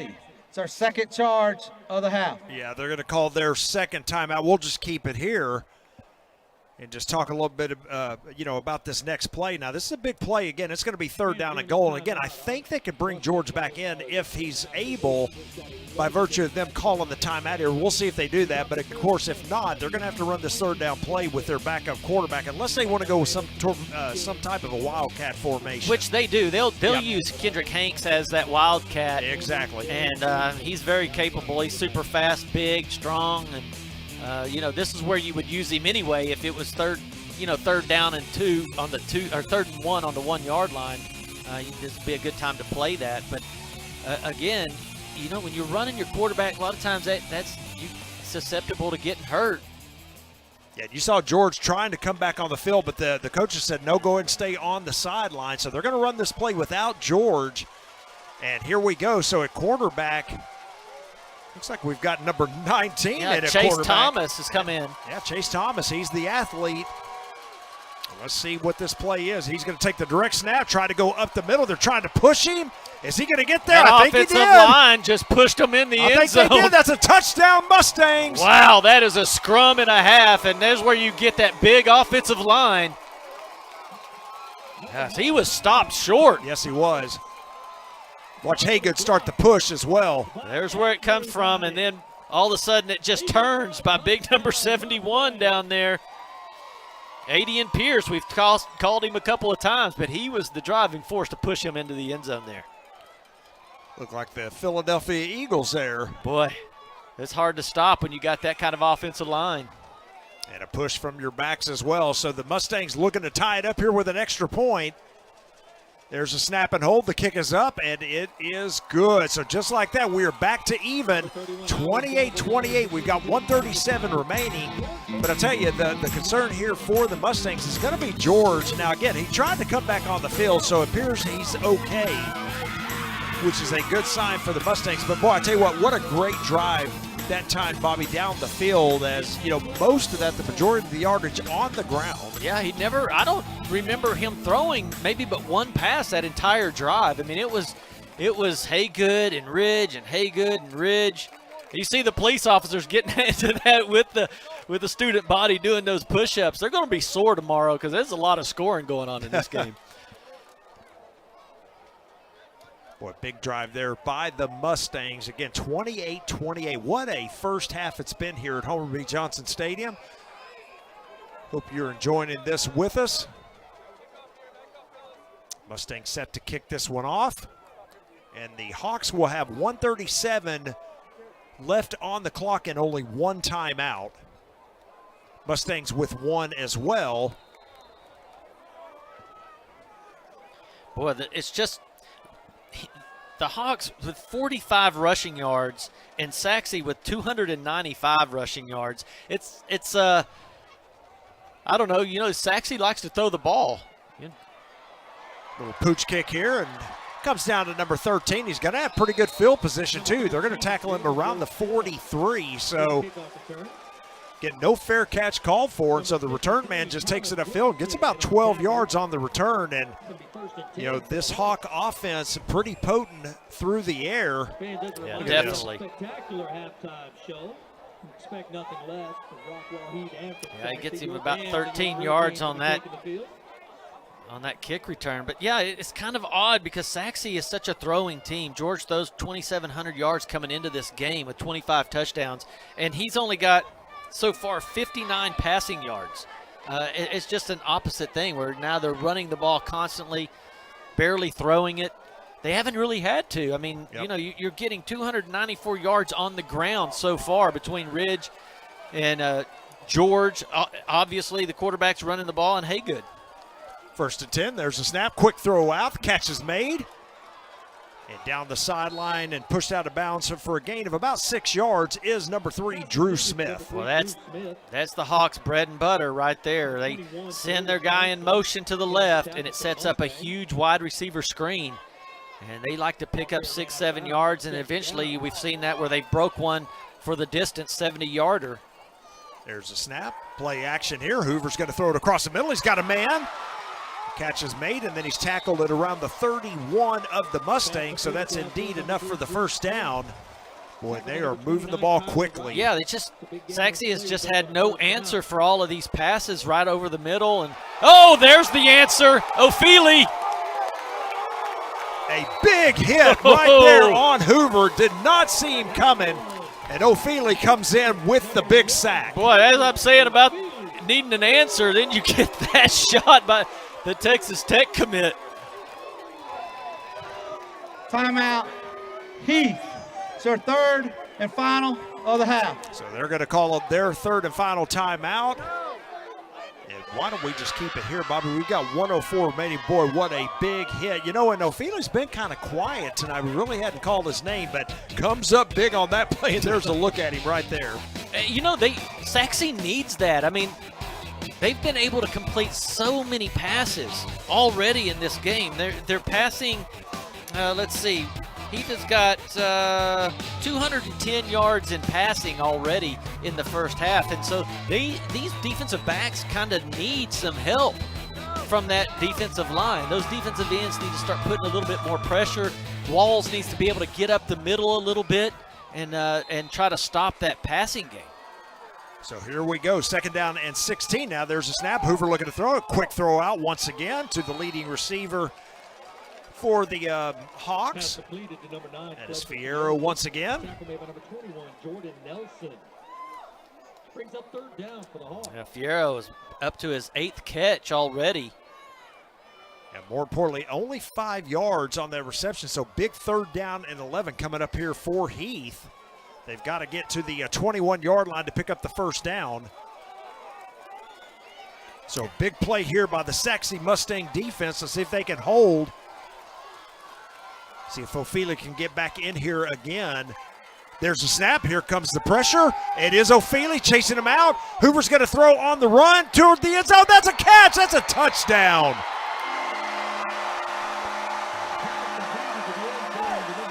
I mean, you could see it from the very beginning. They had nobody over the top of him. They had a deep safety, but the safety he just ran right past the safety, kind of an odd angle, and I mean, he dropped it right in the breadbasket. Boy, that is the 2nd touchdown of the game for number 3, Drew Smith, and that was a highlight reel catch as well. Boy, just like that, the Hawks back on top. Here comes the extra point. The Hawks usually don't throw the ball this much. They really coming out hot and heavy on these passing game, and Sachse needs to go to into the locker room today and at half and kind of figure out what they need to do to stop this passing game. Extra point is good, so 35-28 here. We've got 52 seconds remaining, so still enough time for the Mustangs. They only have 1 timeout left, but again, 52 seconds is a long amount of time to see if we can get this thing tied up. Boy, what a first half it has been, as both of these offenses playing really well. Again, timely defense at times, but boy, both offenses really geared up. You know, we still got 52 seconds left. I'm not sure that Sachse can't score. Yeah, exactly. I'm wondering though if George is going to be able to come back into the game, or if they're just going to say, let's go ahead and let Hanks or Chase Thomas take the snaps and go into halftime here. Well, we shall see. Now, again, George tried to come back in on that last play, before the touchdown. So my guess is he's going to be good to go, but we will see. As the Hawks have regained the lead, they are teeing the ball up to kick it off. And as we said, still plenty of time for the Mustangs here.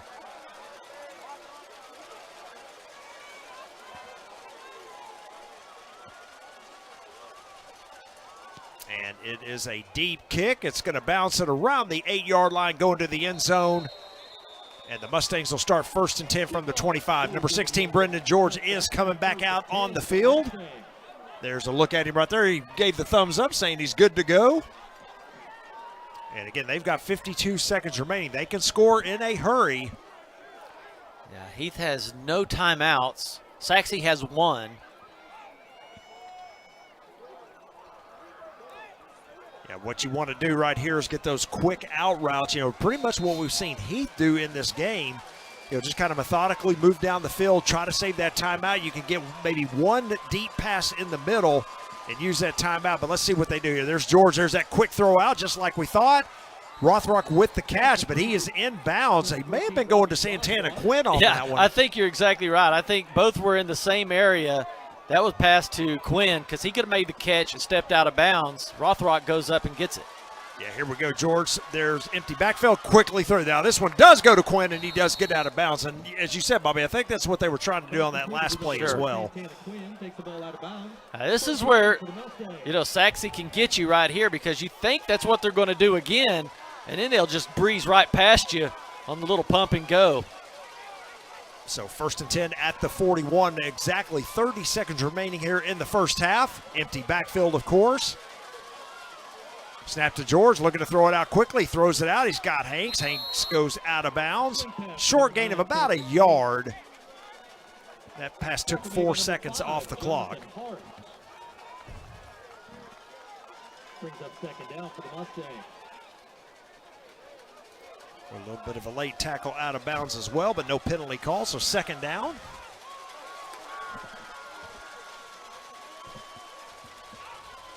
There's a snap. George looking to throw it. He's going to throw it outside. It just leads Hanks just a little too far. Yeah, I think George was wanting to look downfield, do something else with it. That was his last choice of throwing the ball, but then the pressure got there too fast, and he just had to get rid of it. So a big 3rd down and 10 here. Still 21 seconds remaining, so still time left. Yeah, you've got to get a 1st down, though. You can't go for the whole thing. You got to get half of it, do something. But you got 21 seconds. You don't want to leave the ball with the Hawks either. So you've got to try to get this 1st down here. There's a snap. George looking to throw it. Throws it across the middle. There was their across the middle shot. No penalty flag. They were looking for it. Yeah, Ybarra was coming right through the middle, right in front of the referee. He doesn't call it, but he's got a great argument. It looks like they grab him right there. So Sachse's going to have to punt this ball away, and that's the dangerous thing. You have 18 seconds left on the clock. You just need to angle this one so that the return man doesn't get a good return on this. It would have probably been the best bet to have had George or Ridge in the backfield right there and hand the ball off to them right up the middle, see if they could have picked it up that way. So a high kick, and it's just going to bounce, and this is going to run most of the time off, and I would imagine the Hawks are going to end up just taking a knee here and be content with this lead going into half. So the clock does stop with 5 seconds, but again, Heath with no timeouts. And I would expect Coach Webb to just take a knee.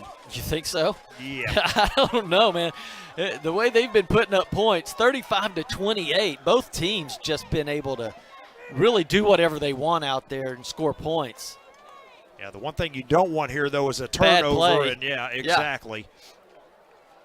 So I think Coach Webb will be content with the lead, but we will see here as they come out on the field. They're pulling out all the stops here. I mean, you might see a fake drop to the knee and pop back up and throw a deep one. You never know. They've got all the trick plays going. Under center is Hoover. He takes a There snap, you takes go. the knee. That will wind down the clock here. And we have finally come to the end of the first half of play here at Homer B. Johnson Stadium. Boy, what a great game we've witnessed so far in the Bi-District playoff round. Our halftime score, Rockwall-Heath Hawks 35 to Sachse Mustangs 28. We'll be back after these messages.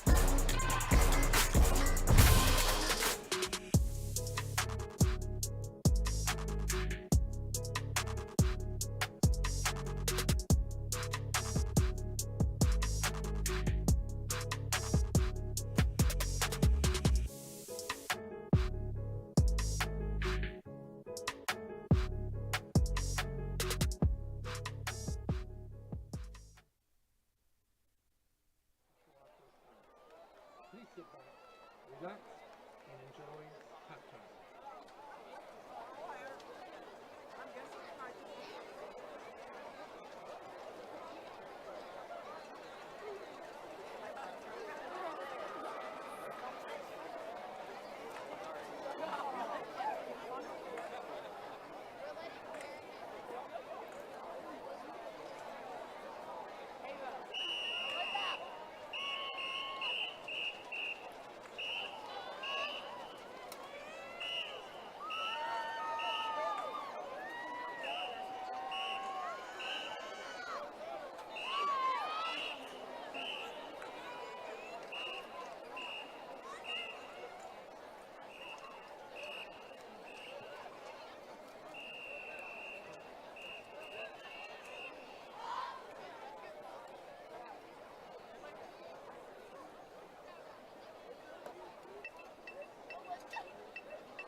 Ladies and gentlemen, Rockwall-Heath High School proudly presents your state champions and national champions, the 19th line of the High Steppers. The team is under the direction of Miss Monica Lyon, assisted by Hannah Blair and Christina Franklin. The Heart of Heat, our High Steppers, will honor you with performing their traditional intro routine to the Broadway musical Dream Girl Steppin' on My Heart. High Steppers are proud to announce their drill team honors. Miss Drill Team, Nathan Young. Miss High Kick, Kayla Rezegi. Miss Jump Split, Victoria Ingle. Head Manager, Bailey Raymond. JVI Measure, Madison Reggie. Line instructors are Sophia Benavides and Ashley Pierce. Line Sergeant, Kyrie Riddle. Line Dance Major, Cassie Thompson. Line Major, Anna Bailey.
Junior lieutenants are Lexi Stevens, Alex Stewart, and Addie Stevens. Your senior lieutenant is Victoria Ingle. Your first lieutenant is Emma Duckworth. And a hearty heat salute to our award-winning captain, Miss Kayla Rezegi.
And now for your continued halftime entertainment, Rockwall-Heath High School is proud to present the Mighty Hawk Band. The band is under the direction of Christopher Lloyd, Trevor Kay, Kelly Powell, Rod Karstman, Quincy Jarman, and Laurel Riker. Tonight, under the full direction of drum majors Cooper B. Brandy, Abigail John, Caden Skinner, and Franco Villascucha Feuster, the band will be performing our Playoff Spirit Show. We hope you enjoy the 2015 smash hit by Ellie King, X's and O's.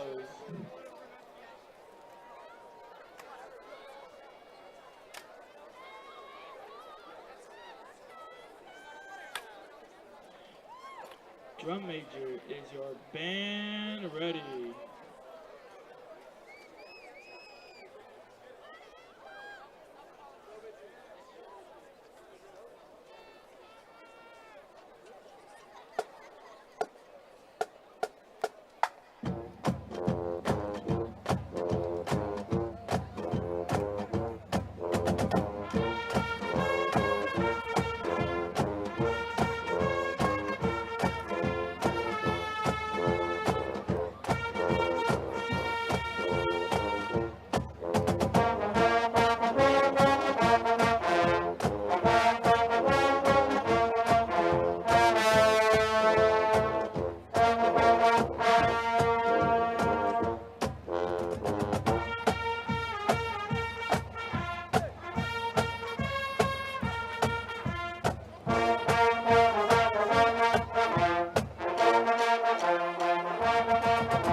And now we are taking you back to the 2014 with Walk the Moon, Shut Up and Dance.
Let's get ready to cheer on the Mighty Hawks football team.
The Mighty Hog Band would like to proudly thank their 2023 corporate sponsors for their continued support. Gold sponsors, Shenanigans and the Silver Family. Platinum sponsors, Black Level AV, our go-to for all our AV and technology needs. Rockwall Ford, proudly supporting Rockwall schools and community schools for over 40 years. And Forward, client-focused accounting and advisory services. The band would also like to thank Superintendent Dr. John Bellavio, Director of Fine Arts, Mr. Benjamin Sumrag, Principal Todd Bradford, the Rockwall-Heath Board of Trustees, and all of our band family and friends for their continued support.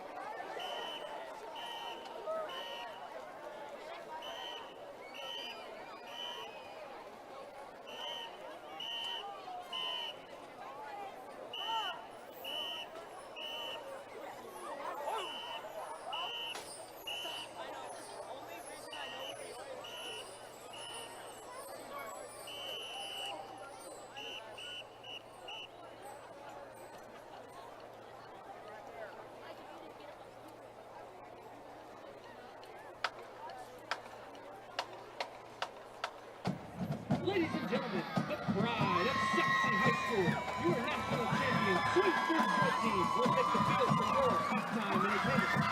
The senior sergeants are sophomore sergeant Tegan Scott, junior sergeant Tobias Scott, junior sergeant Caroline Pelham, and head sergeant Daisy Emmerman.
The Sweepsters are under the direction of Miss Diane Craig and Miss Allie Gallens.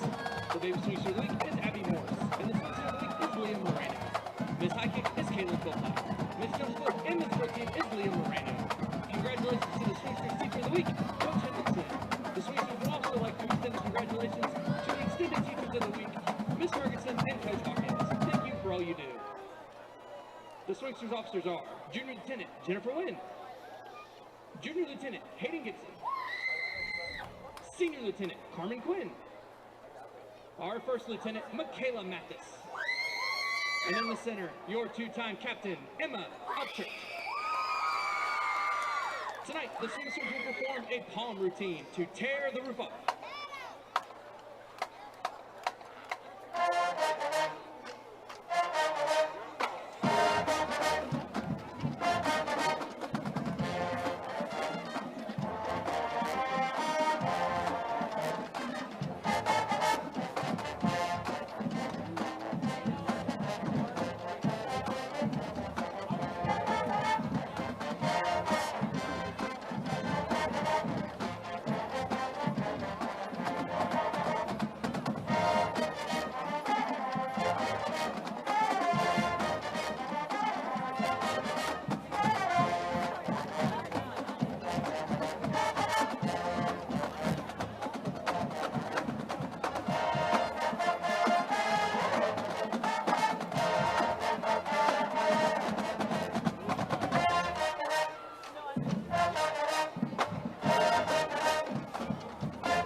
The Sachse High School Mustang Band is proud to present for your halftime entertainment the third movement of our 2023 UIL contest show, Coloring Silence. On the page, punctuation performs its grammatical function, but in the mind of the reader, it does more than that. It tells the reader how to hum the tune.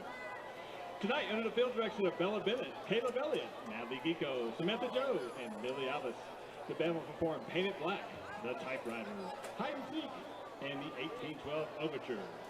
Directors are Great Holly Taylor, Brett Ryan, Garrett Tucker, and Sue Manalis. The color guard director is Megan Benamita. The band would like to thank the band boosters and the Sachse High School and GISD administration for all their help and support this year. The Mustang Band section of the week is the front ensemble.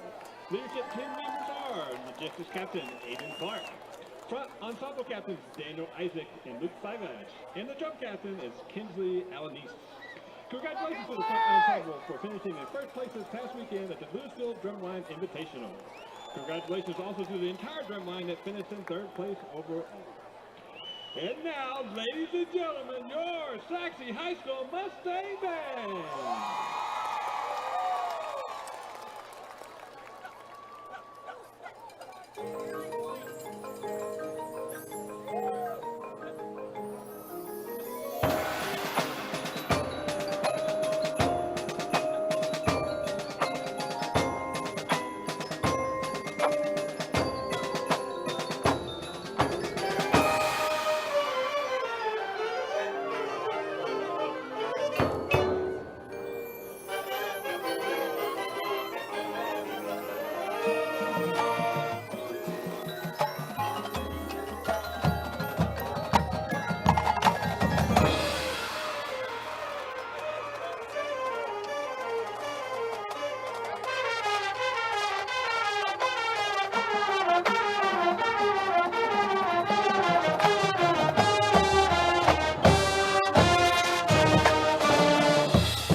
The Mustang Band would like to congratulate the Rockwall-Heath Band on a successful marching season.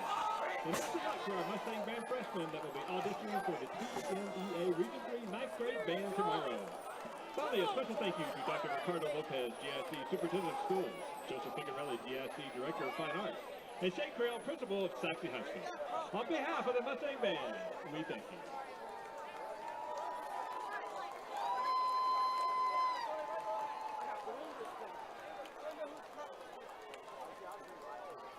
The Garland ISD would like to extend a special thank you to our senior VIPs and our retired or active military VIPs. VIP card holders get into all GISD regular season sporting events and fine art events for free. Basketball season is just beginning, so get your VIP card and we'll see you at the game. To get your VIP card, stop by the GISD print shop at 414 Stadium Drive or call 972-494-8580 to pick up your GISD VIP card.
And Mustang fans, once again, let's give a hand to our band and our swingsters for their phenomenal performances.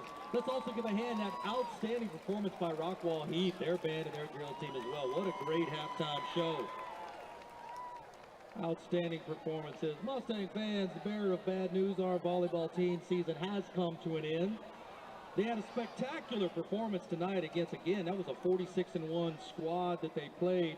They lost a set 25-22. They lost a set 29-27. And they lost the final set 26-24. Back at Homer B. Johnson Stadium for the start of the third quarter. Boy, I tell you, Bobby, an offensive showcase there in that first half. And why don't we start by taking a look at some of our first half highlights.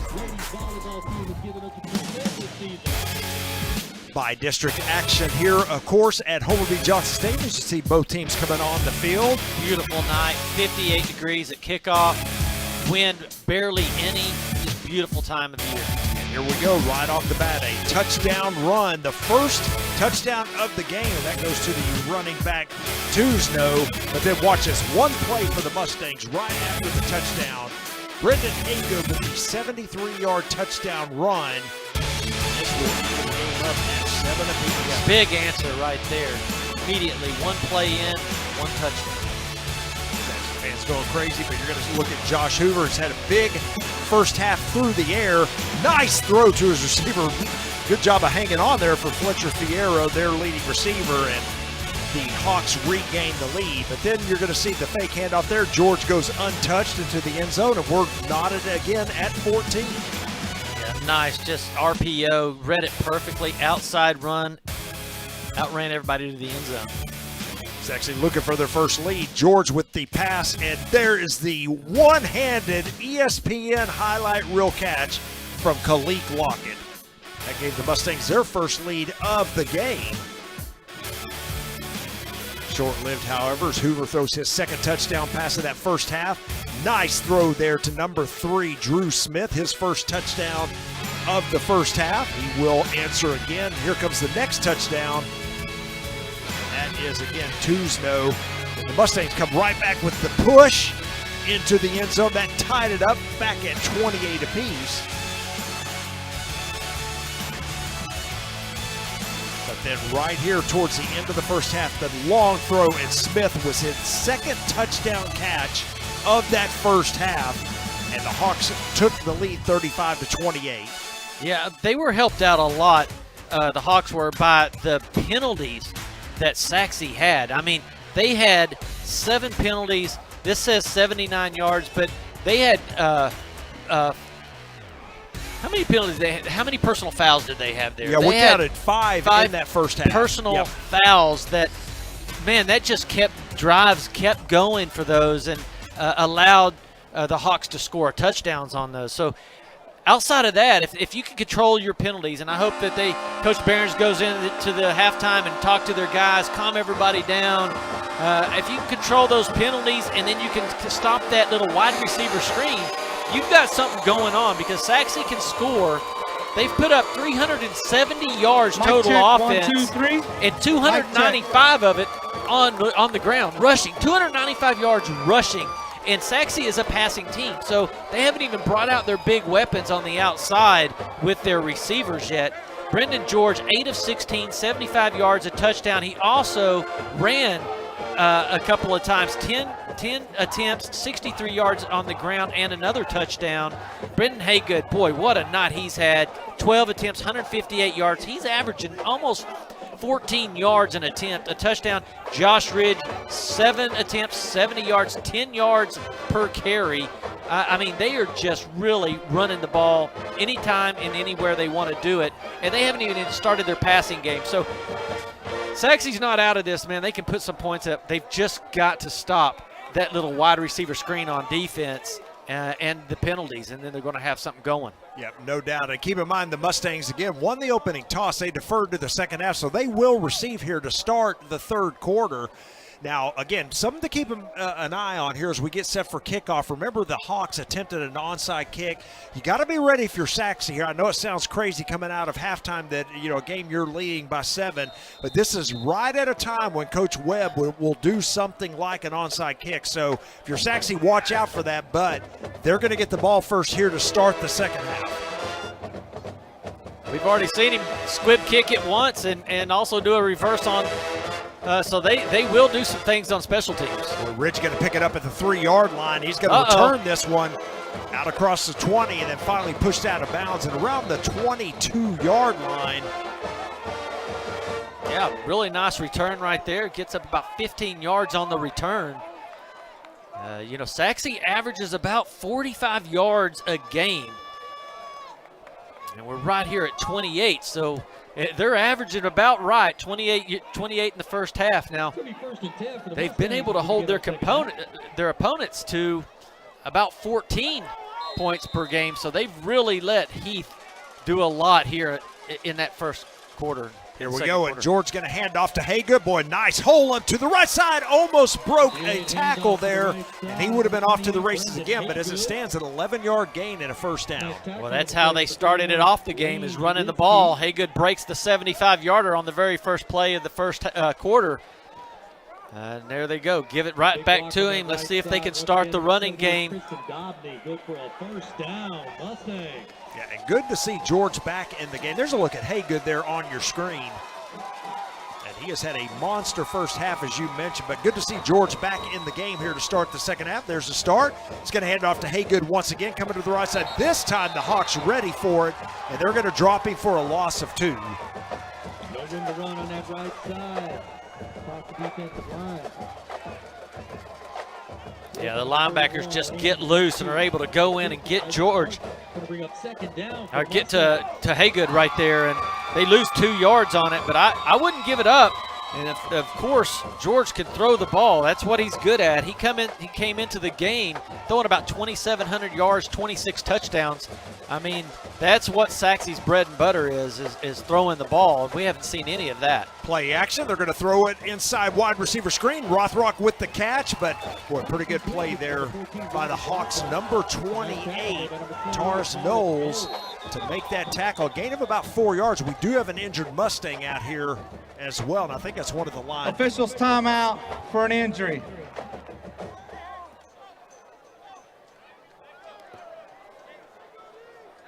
That is indeed one of the linemen, and yeah, it looks like up top, maybe a shoulder or something in that area.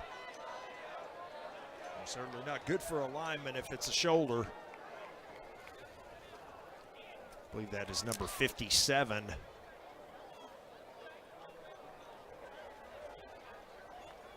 Or pardon me, 67, Leon Lamb. Well, you hate to lose him. Yeah, He's we the saw- one that we've really seen make some great plays out there.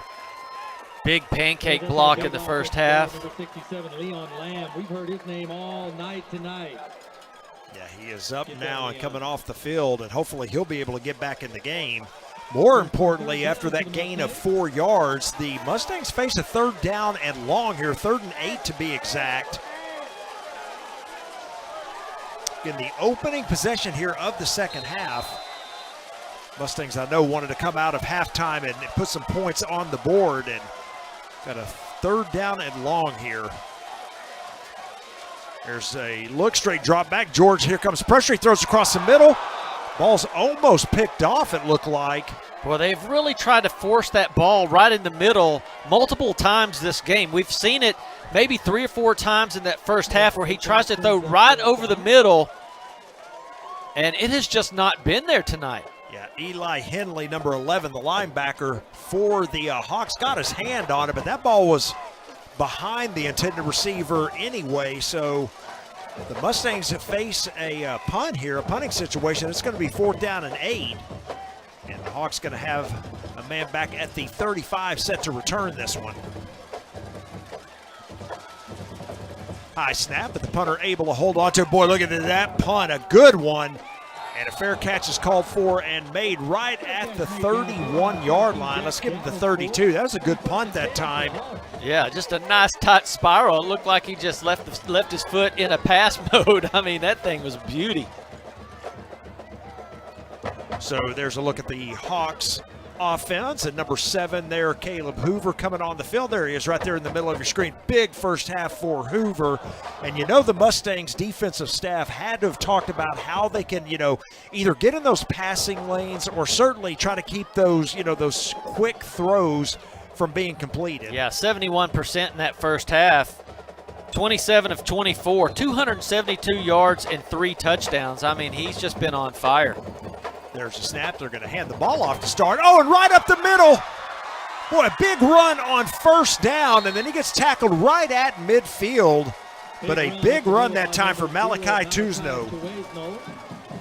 Nice open field tackle on the play, number 17, Jackson King. Yeah, if Jackson King just doesn't come in here and make a huge solo tackle, I mean, he was off to the races. Hoover with that quick throw, boy, I tell you what, they anticipated that one, and if that ball would have been in the air just a little bit longer, that may have been a pick 6. Yeah, Jordan Nelson on the coverage on the outside. He's had his handful all day, but that one he read perfectly. He gets his left hand in there and almost blocks it down. Hoover rolls to his right. Here comes pressure. A penalty flag comes out. That pass falls incomplete. And I think we're going to get a holding call here against the Hawks. Yeah, that'll back them up 10. During the play, holding, offense, number 73. 10-yard penalty from the previous spot, still 2nd down. And we were talking about at halftime, what you're going to have to do is have to put some more pressure on the quarterback. That defensive line for Sachse just needs to be able to do some stunts, some maneuvers to get in the lanes and put some pressure on the quarterback because he's had too much time to throw the ball. You see the holding call right there. Yeah, towards the bottom of your screen, and pass is incomplete. So here's a big opportunity for the Mustangs. That penalty yardage is going to move them back inside the 45 down to the 44. So 2nd down and long. Let's see if the Mustangs want to bring pressure here at some point. They're not going to on this play. They're going to back up or they've got him. Yep, they sure do, and he slides down. Boy, hopefully not a penalty flag. Good, I didn't see one there. So a gain of only about 3 yards. So here it is, Bobby, a big 3rd down coming up. There's number 2 for the Mustangs in on the tackle. Yeah, Norberg comes in from the safety spot and is able to come in and just make the stop. I mean, it looked like he had some room to run, but the safeties closed in a hurry. Norberg in there with the stop. Yeah, bring some pressure here, Mustangs. Here we go, 3rd down and 14. They're going to drop back once again. Here comes the throw. He's going to throw it away. He had to throw it. Great job on the stunt right that time for the Mustangs on defense. Yeah, O'Feely gets outside, and there's just, you got to throw over a 6'4" defensive end with his hands up. Look, O'Feely coming at him. He has to get rid of it. Throws it away. Great defensive stand by Sachse. I tell you, both coaches must have went inside and really discussed how we can slow these offenses down because both teams having to punt on their opening drive here. Yeah, definitely talking defense, and that was a great play call, and that defensive line gave them what they needed. So 4th down and 13, and here comes the punt from the Hawks. The punt is a high kick. Fair catch called for and made by Rothrock right at the 23, and that's where the Mustang offense will take over 1st and 10. Boy, Rothrock is brave on that one. That ball hung in the air for about 4 seconds. And there was Heath Hawks all around him when he has to grab that ball. A lot of fans out here tonight. It's great playoff atmosphere. Yeah, you called it, Bobby, exactly. And it's, you know, Bi-District round of the playoffs. We've got 2 really good teams here going head-to-head. Again, we mentioned before, both teams coming in at 8-2 on the season. One of these teams, you know, wants to go for it. Well, both of these teams want to go for it, but only one will. Both teams play so good. Hand off to Haygood on 1st down. And, Bobby, as you said, man, looks like the defense for both teams coming out fired up. It's going to be a loss of a yard on that carry. And the ball did come out. I guess they called it dead, but Jackson Smith was able to pick it up. Got to hold on to that ball. You cannot fumble the ball right here inside the 20.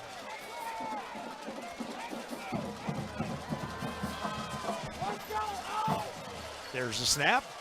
They're going to hand it off to Haygood, and he's going to be tackled once again. So they're starting to bring some pressure now, are the Hawks. That was number 11, the linebacker Eli Henley, and no gain on the play. So once again, a 3rd down and long coming up here.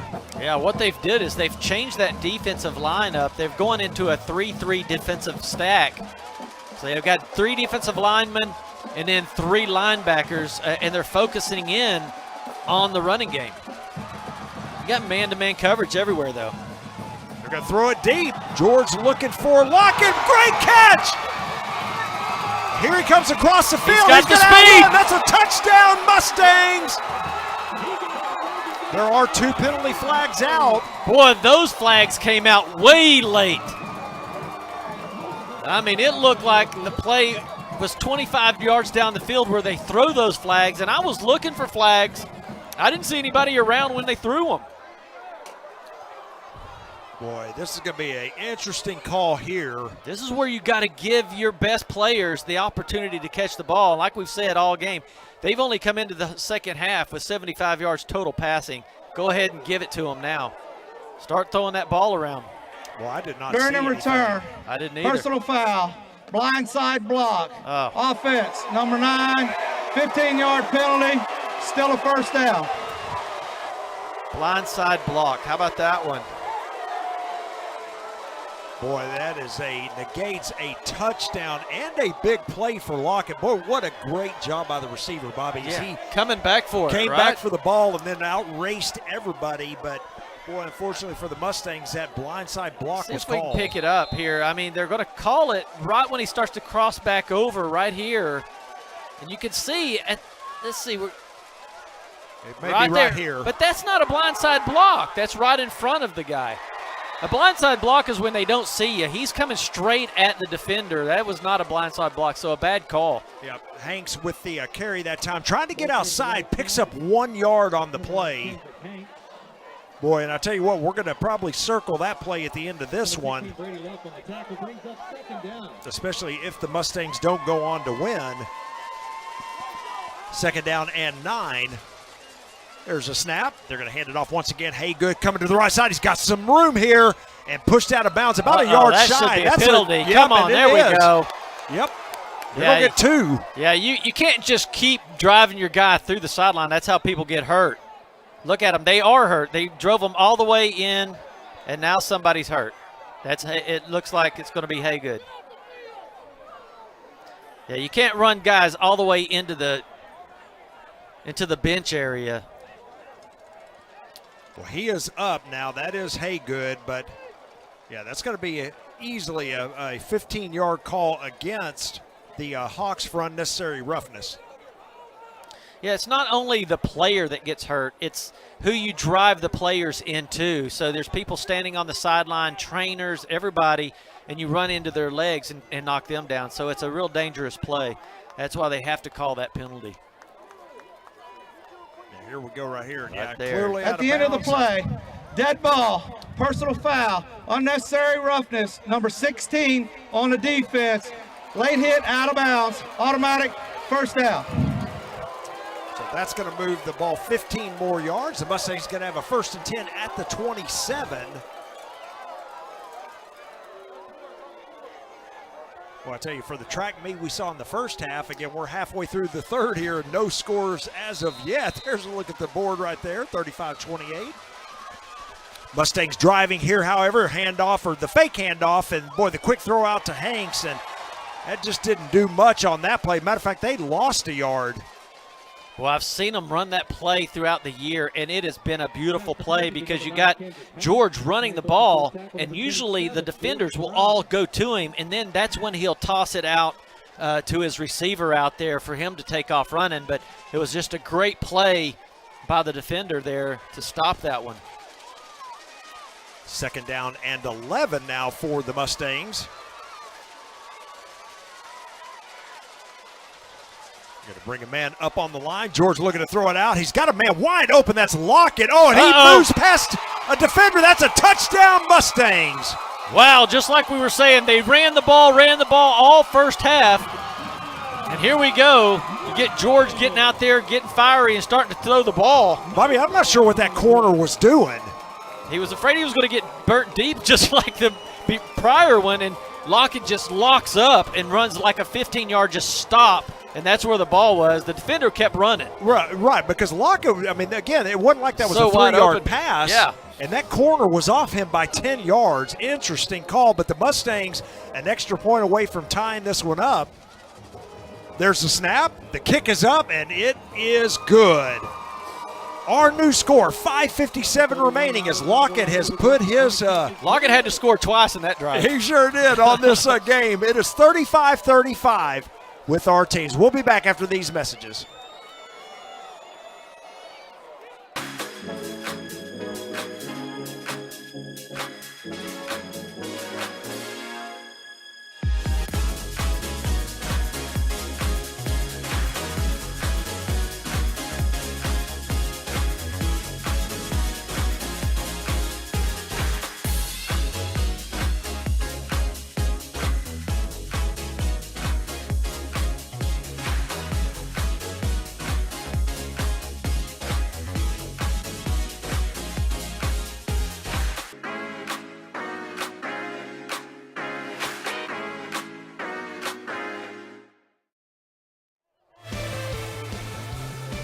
To live action, and boy, look there on the bench, Khalid Lockett. Bobby, he has made a highlight reel catch in this game. He had a touchdown called back, and then he just had his second. Yeah, exactly. He's had a big game, and look for Lockett here in this second half. I think he's going to play a big role for the rest of this game for the Mustangs. Yeah, I think the Hawks went in and said, we've got to stop this running game. You've put up 270 yards rushing on us. We've got to stop it. So now they've pulled the linebackers up. And what do they do? What does Sachse do? They start throwing the ball. Here goes that handoff. Yeah, but they got a lot of room out here, out to the right side, and finally tackle around the 40-yard line. So good tackle out there by number 17 of the Mustangs. We've got an injured player as well, but well, once again, the Hawks going to start in good field position. Here's a look at that play again. They do it so good. Nobody knows who's going to get the ball, and the defenders just don't know where to go. Mustang player is up and coming off the field, so good to see that. We hope he gets back in the game, but once again, to set this thing up, the Hawks 1st and 10 at their 40. We've got 5:47 remaining in the third quarter. A tie ball game here, 35 all, again, in this Bi-District round of the playoffs. Let's see if that Sachse defense can make a great stand again, force a 3 and out. Of course, they go with that four down lineman, one linebacker. A handoff, up the middle, a lot of room, and then he takes a big hit inside Mustang territory. I mean, that's a gain of about 17 yards. Well, that's the problem when you only have one linebacker. If he goes in the wrong gap, there's nobody behind him. Of course, Sachse does play with 2 safeties. Another handoff. This time the Mustang defense a better job of stopping the run. And that's a short gain of about 2 yards. Yeah, that's Aaron Ashiku, the 225-pound junior in there playing that two-tech defensive position. Was able to stop that one. But, yeah, that's what you live and die with when you run 4-1 defensive front. Another handoff coming to the right side. Boy, another nice opening here. And still on his feet is the running back. So Tuzno starting to get things going here on the ground. Jacob Dillard having to come up and make the stop from that safety position. But again, you miss the tackle right there up front, and it's off to the races because you're the only linebacker in there. And that's Vashawn Brunswick playing that middle linebacker. He's been such a solid force all year long. Quick throw out. Hoover makes the catch. That is Drew Owen. Here he comes to the end zone. That's a touchdown. His third of the game. Drew Smith. Well, they got him with play action that time, Bobby. Watch this. Yeah, that side over there is they've just been able to do whatever they've wanted to do on that side. You got to play contain on that side. You can't give out the corner. You've got to stay contained. Wait for your guys to come into the middle to help you out. Boy, just like that, Heath Hawk answers. Yeah, they had good field position based on that kickoff return as well. Only had to drive at 60 yards, but they do so. Extra point is up, and it is good. So we continue to go back and forth here, but with 4:45 remaining in the third quarter, our new score, the Rockwall-Heath Hawks 42, the Sachse Mustangs 35. We'll be back after these messages on the one and only GRS TV.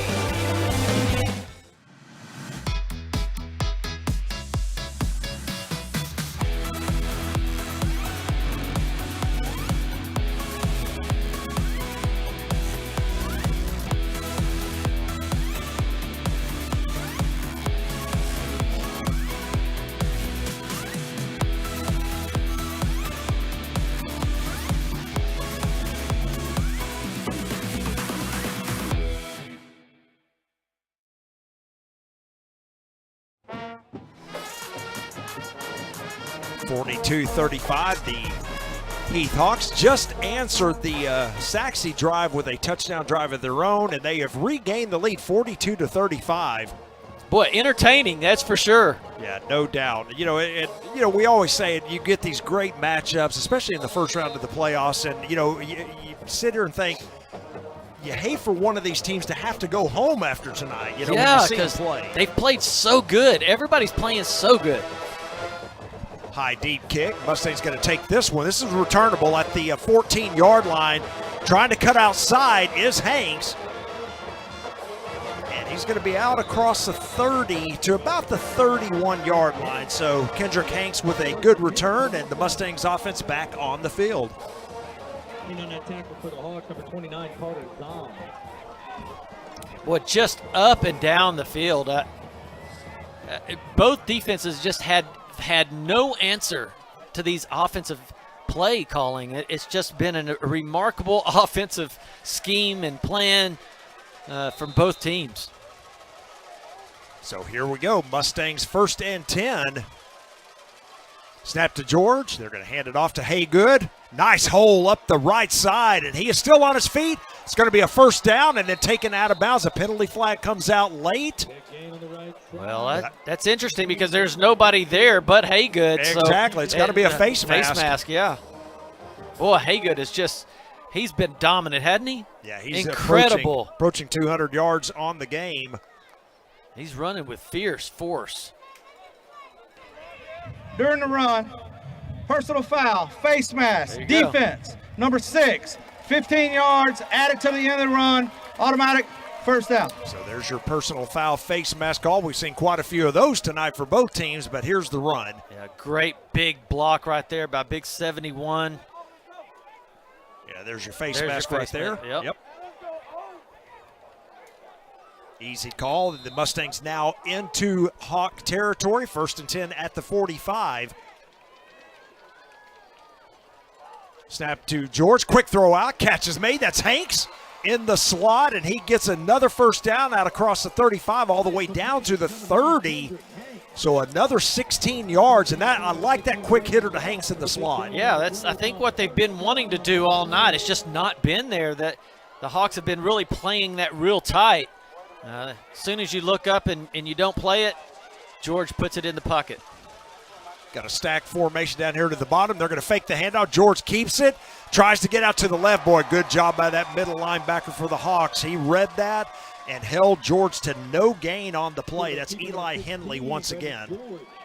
Yeah, the little RPO, we've seen it tonight, but this time Henley is able to just stay outside and chase George down. And, boy, great play. But that'll open things up for that Sachse offense. We've seen them do that RPO and then toss it as George takes off running. Second down 10. There's a snap to George. Draw. Boy, they were ready for that one, and Haygood is dropped for a 2-yard loss.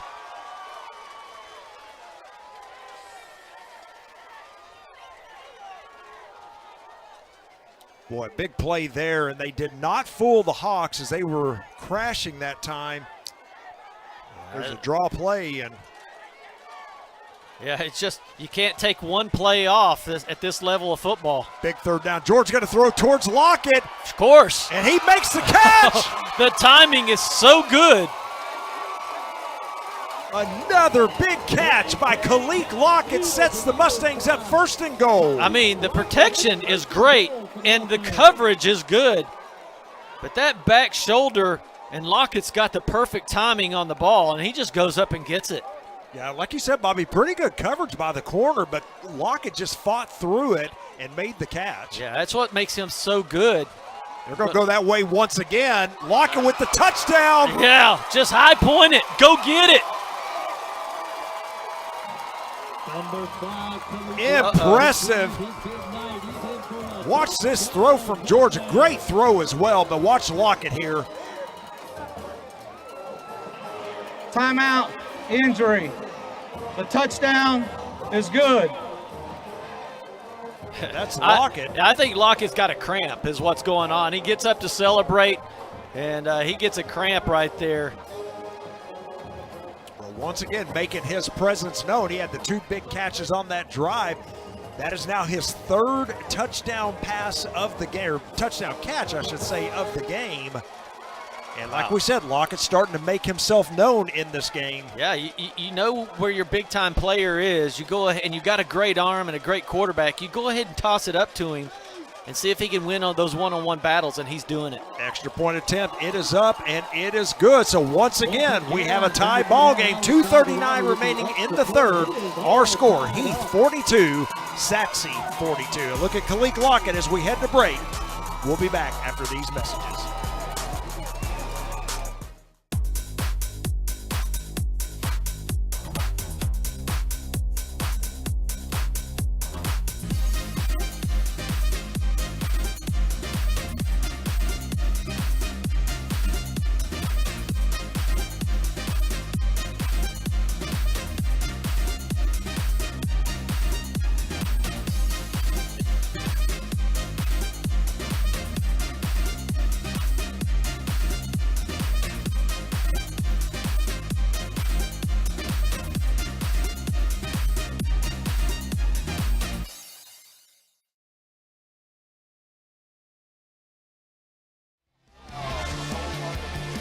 Back from timeout, Khalik Lockett sitting there on the bench. There's a look at him. We're zooming in on him now. Great camera work again by our GRS TV crew, second to no one in the state. Mustangs have retied this game. You know, Bobby, we were looking at the, really at the rosters earlier. The scary thing with this Mustang offense is all of these players that we called their names, they're all juniors. They will all be back next year. I'm referring to, we see a bobble here on the kick, and they're just going to fall on it back at the 22. But, you're talking Brendan George, Khalik Lockett, Hanks is a junior this year. You've got Haygood, he's a junior. Ridge is a junior. All of these guys will be back for the Mustangs next year. Yeah. Yeah, that's pretty impressive. Brendan George, he's the only senior. But they've got a great quarterback behind him with Chase Thomas.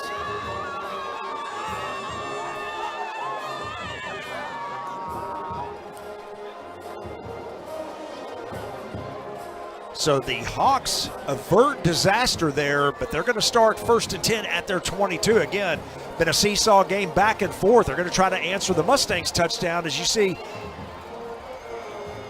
a rollout and a throw that is completed at the 30-yard line, and that is once again back to the leading receiver for this team. That's number 9, Fletcher Fierro.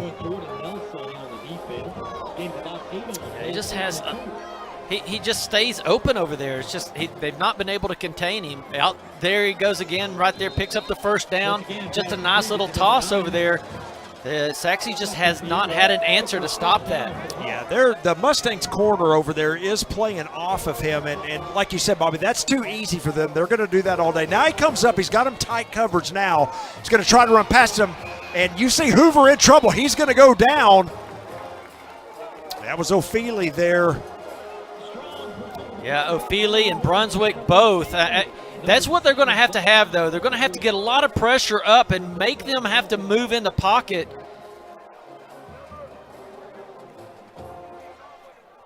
That defensively, that time they had Nelson up tight on the coverage and made the defender go past him, or the receiver go past him, but then they had a safety over the top. It just was no one to throw to. Hoover on the draw play, hands it off. The Mustangs ready for it, and they're going to stop him for a gain of only about 3. I'm going to say his forward progress got him an extra yard, so no, they are going to back it up. So there we go. Going to back it up. So a 3-yard gain is going to set up 3rd down and 7. Watch this. Good job by the Mustangs defense. Yeah, I believe that was O'Feely over there on that defensive end spot. Makes the great tackle. 3rd and long. You're going to see a little bit more of a press coverage here as the Mustangs corners are only a couple of yards off, so pressing to the top of your screen. Here we go. Hoover looking to throw it deep.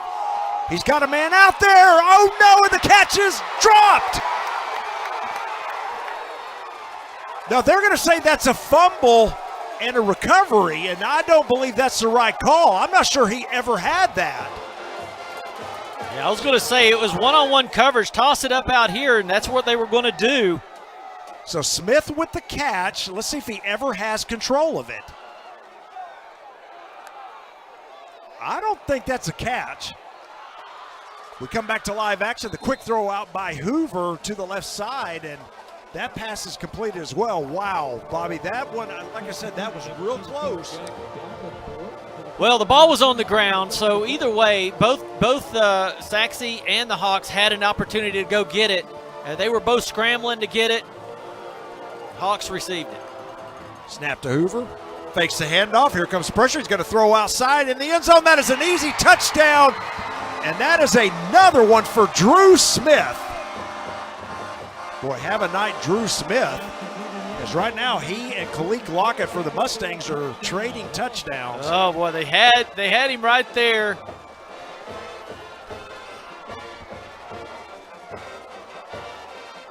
He was able to scramble out and make a beautiful throw for the touchdown. Well, so just like that, the Hawks regain the lead.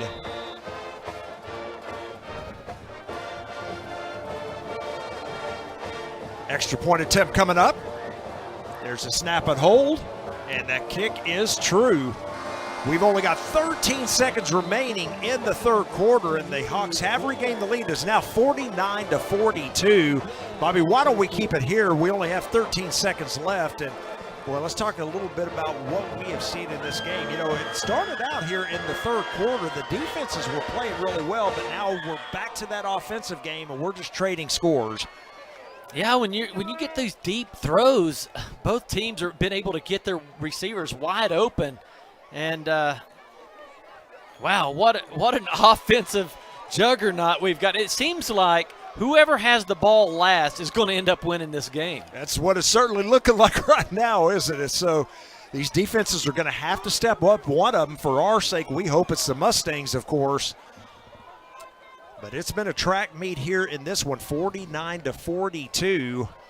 Haven't checked on our police officers in a while. I hope they've said, hey, man, we're going to be too sore tomorrow. There's been so many push-ups. They bailed, I bet. It's great to have that support for the community, to have the police officers out here and having fun with the students. And, man, it's been a lot of fun. Playoff atmosphere, I mean, this is what you're doing. The very first time you step on the field in the off season and in the summer is getting ready for this moment. Rothrock takes it at the 19, and he's going to return this one still on his feet. And he is out across the 32, about the 33-yard line, and that's where the Mustangs will start 1st and 10. And we've got 7 seconds remaining here in the third quarter, so probably one play left here, and we will move to the fourth. This is where they love to just hand it off to George and see if he can pick up 15 yards. That seems like every time he gets the ball, it's a 10 or 12, 15-yard run. So I'm sure that's what's going to happen here, right off that right side. Yeah, Haygood. Or Haygood, yes. First down and 10. There's a snap to George. There's the snap or the handoff to Haygood, just like you said, Bobby. And look at that nice run, still going. He's going to pick up a first down, and that will indeed be the final play of the third. A gain of 13 yards, and I'll tell you what. That concludes the third quarter. We've got a dandy here at Homer B. Johnson Stadium. Don't go away when we come back for the start of the fourth quarter.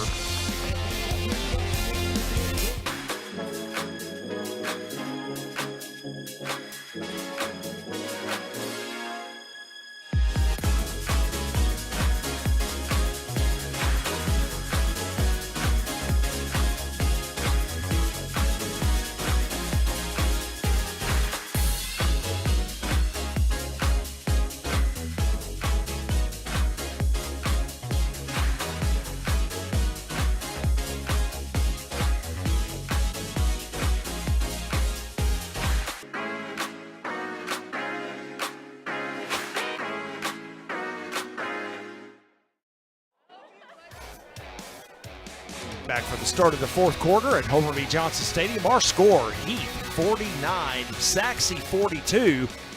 Mustangs with the ball, just shy of midfield. And I do see number 67 going back on the field, so that's Leon Lamb. That's who was hurt earlier that had to go out. But he's back in there at that left guard spot. Well, good to see him back on the field for sure, as he has had a great game. Well, Sachse really has that spread offense. They've got a stack way down here outside of the numbers. There's a snap, handoff to Haygood on the first play of the fourth quarter, and he just keeps those feet going. He's going to pick up about 5. So another nice run for Haygood. And he's running with a vengeance. I mean, he's been hit a couple of times, and he didn't think it was very fair. And you can tell he's got an attitude with his running right now. I mean, he's trying to do spins. He's like the Tasmanian devil in there. And then he's just power running over people, carrying the pile 2 and 3, 4 yards. 2nd and 5. There's a snap. Another handoff to Haygood coming to the left side, and this time they stack it up. Haygood keeps his feet going and falls forward for a yard. So we've got a 3rd down and 4 coming up. 10 Ian Jimerson in on the tackle. It's going to bring up 3rd down for the Mustangs. He's coming up on 200 yards.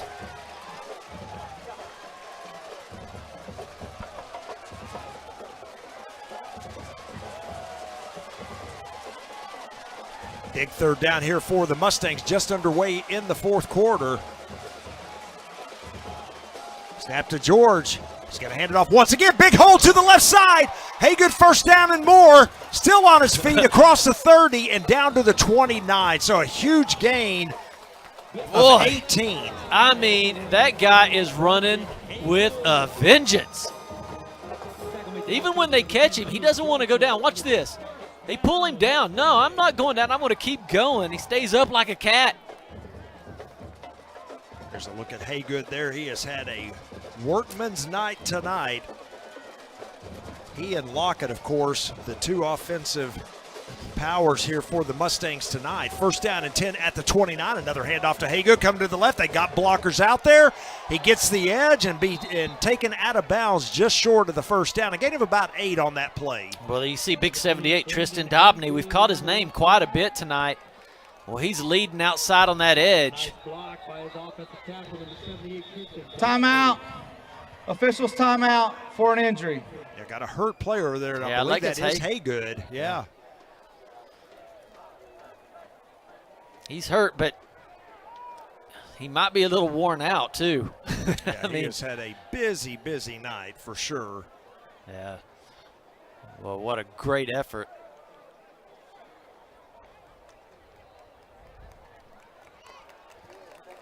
See Haygood coming off the field, and Bobby, he has officially hit 200, made it over the 200-yard wow. mark. Yes, I mean, he has really been a powerhouse runner. Great vision tonight. He's got to get out there and take him a little break. They'll probably bring in Josh Ridge. Well, they got a great 1-2 punch with Ridge in the backfield. Haygood, 23 carries, 201 yards, and that 1 touchdown. So a big game for him so far. And we still have most of the fourth quarter left to go. So Ridge on the field now, as you said, he is a dangerous running back on his own. There's the snap. They're going to hand it off to Ridge. Here he comes. Boy, splits 2 tacklers, keeps those legs going, still moving. Have not heard the whistle. Finally, they get it. He's going to be about half a yard shy. Number 11, Eli Henley. Or probably about 2 yards from where they've got him spotted here. So gain of a couple yards on the play. It's going to make it 3rd and 2 for the Mustangs. big 3rd down and 2 coming up here for the Mustangs. And really from here, you've got your choice. You can either throw it or, kind of keep it on the ground here, Bobby, because you got that 3rd and short. You do, but, I mean, you're averaging 9 yards a carry. You only need 2. There's a snap. They will hand it off to Ridge, and he's not going to get there. It's going to be 4th down and 2, so it's decision time for the Mustangs, and I would expect they're going to go ahead and go for it here on 4th and 2. Yeah, linebacker just comes up and makes a great tackle. It was Eli Henley. We've called his name quite often tonight. Great middle linebacker. Here we go. There's the snap. George throws it, and that ball's tipped at the line and falls incomplete. Number 25 for the Hawks with the biggest play of the game so far, Devin Turner. Yeah, he just closes in the lane, gets his hands up. That's what we've been talking about. Who's going to get the first defensive stop?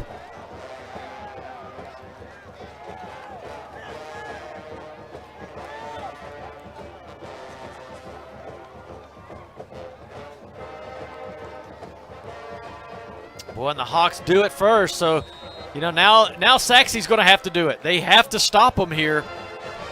It's 4th quarter, 9 minutes left. Yeah, still plenty of time, obviously, but yeah, defense needs to come up big here. There's a play action and the pass, and it is completed to number 3, Drew Smith. He has had a big game tonight. How about 10 catches, 179 yards, and 4 touchdowns? Wow. First down, quick throw out. That catch made coming out of the backfield. That's Tuzno, and he's going to pick up another big chunk of yardage. They say he stepped out at the 40, so again about 5. For an injury. There's that push out there, and boy, we've got an injured Hawk on the field, so it's one of the linemen. So as they take a look at him, why don't we take a quick break? We've got 8:52 remaining in the game. Our score, Heath 49, Sachse 42.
They got the offensive lineman off the field, so good to see that. And now we are back to live action. 2nd down and 4 coming up there. The handoff up the middle, pushing those legs, but well, good job by the Mustang defense led by Brunswick there up the middle. It's going to be 3rd down and 3 after the gain of 1. Well, that's what we need for Sachse defense to really be solid up the middle and put some pressure on the quarterback. You know, that's something that they've not been able to do, put too much pressure on Caleb Hoover. This is the time to do it. Yes, it is. Clock continuing to run. We approach 8 minutes left in the game, but here we go. A big 3rd down and 3 for the Hawks.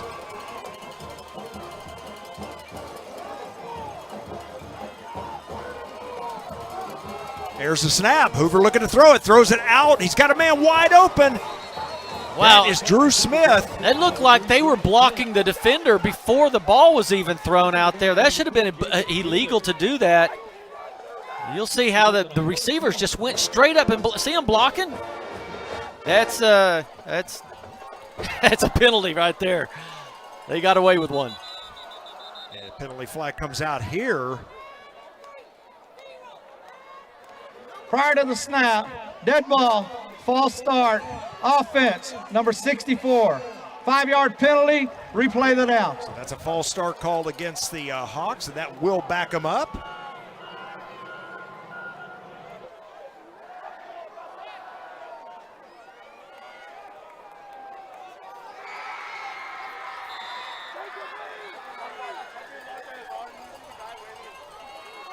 First and 15, there's a snap, quick throw out, catch is made, number 17.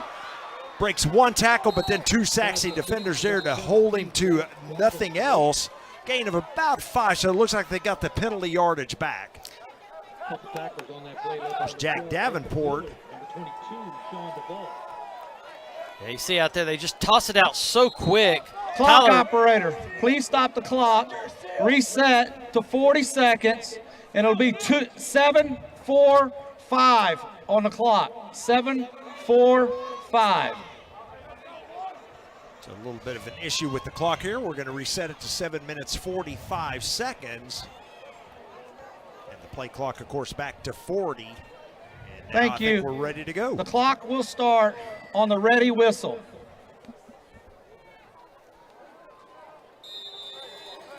And there goes the ready whistle.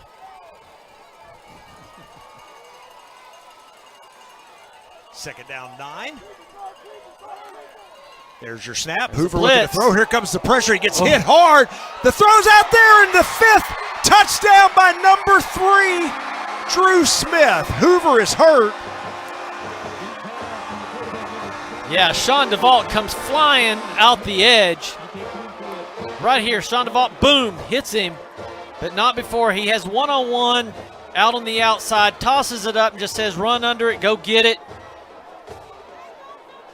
Boy, so right now worried about Hoover, their quarterback, but that is the 5th touchdown pass to Drew Smith. And he is over 200 yards receiving as well. Yeah, it's just been a free play day for them. Gets a breath knocked out of him probably, gets up, gets his breath back, rallies around all his players, says, hey, let's do this. Let's finish this thing off. You know, they're going up 14 now. Fired up and firing the crowd up on the sideline. As like you said, Bobby, probably got the wind knocked out of him, but he appears to be okay. Plenty of time left in this game. Here comes the extra point attempt for the Hawks.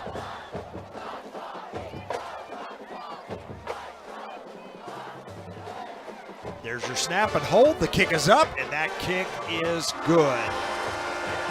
So our first 14-point lead of the game, our new score, the Heath Hawks 56, the Sachse Mustangs 42. We'll be right back after these messages.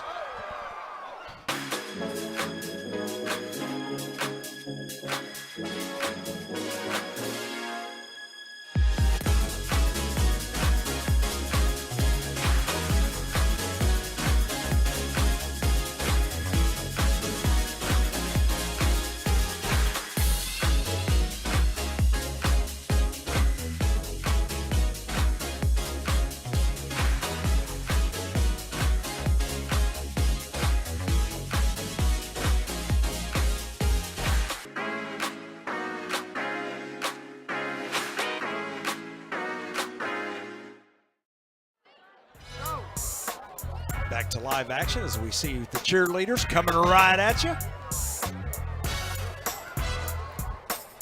Mustangs cheering hard here, but the Hawks have taken a 14-point lead with 7:26 remaining. Boy, that took the air out of the stadium right there. Yeah, it really did. But again, the Mustangs can strike quick, so this game is far from over. You see the kick. It's going to come down to Rothrock at the 18. He's going to try to return this one. Gets out across the 30. They're going to stack him up around the 32-yard line, and that's where the Mustangs will take over 1st and 10. So again, no panic here. They've got 7:19 remaining, all 3 timeouts. So again, plenty of time. Just keep doing what you've been doing. Yeah, keep doing it. They've only stopped you 1 time. You've got to just keep running the ball and throwing the ball like you've been doing all night long. Don't panic and just start throwing three times in a row or whatever, and no clock run off. You know, you've got to keep doing what you're doing. They've been able to put up plenty of yards, a lot of touchdowns.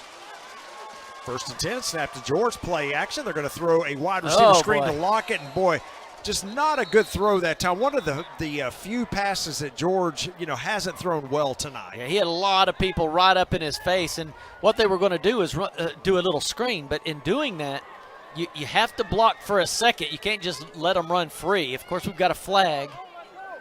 Yeah, 2 flags actually on the field. And here comes the signal right now. Got an eligible player downfield. Yeah, that's what During happened. the pass play, ineligible receivers downfield on the offense, number 56. 5-yard penalty, replay the down. Yeah, that's why you have to block first before you release. They just let everybody go and took off running. That's the point. You have to give George a second to throw the ball and set his feet. So 5-yard penalty sets up 1st down and 15. Boy, the defense is really back. Hand off to Haygood coming to the left side. Boy, he gets hit hard now. Here comes a penalty flag. Another late face once mask. Again. I think it's going to be a face mask. That's certainly what Haygood thinks. You saw him signal to his face mask. And it was. Good call, Bobby. During the run, personal foul, face mask, number 25 on the defense. 15 yards, automatic, 1st down. Well, we've seen a lot of face masks this game. Yes, we have. For this deep in the season, you wouldn't think you'd be getting that many. Yeah, it's right there with the left hand. And Haygood called her right away. Yeah. So that's going to give the Mustangs an automatic 1st down and move the ball across the 40 to the 42. So the clock continues to run as we approach 7 minutes remaining. There's a snap. George looking to throw it. He's got time, throws it out. Rothrock wide open. And they're going to say he stepped out of bounds. Yeah, you're right. I saw him the whole time. He was out there. Nobody was covering him. He was in the slot. But the pass just took too long to get there. He just ran out of room.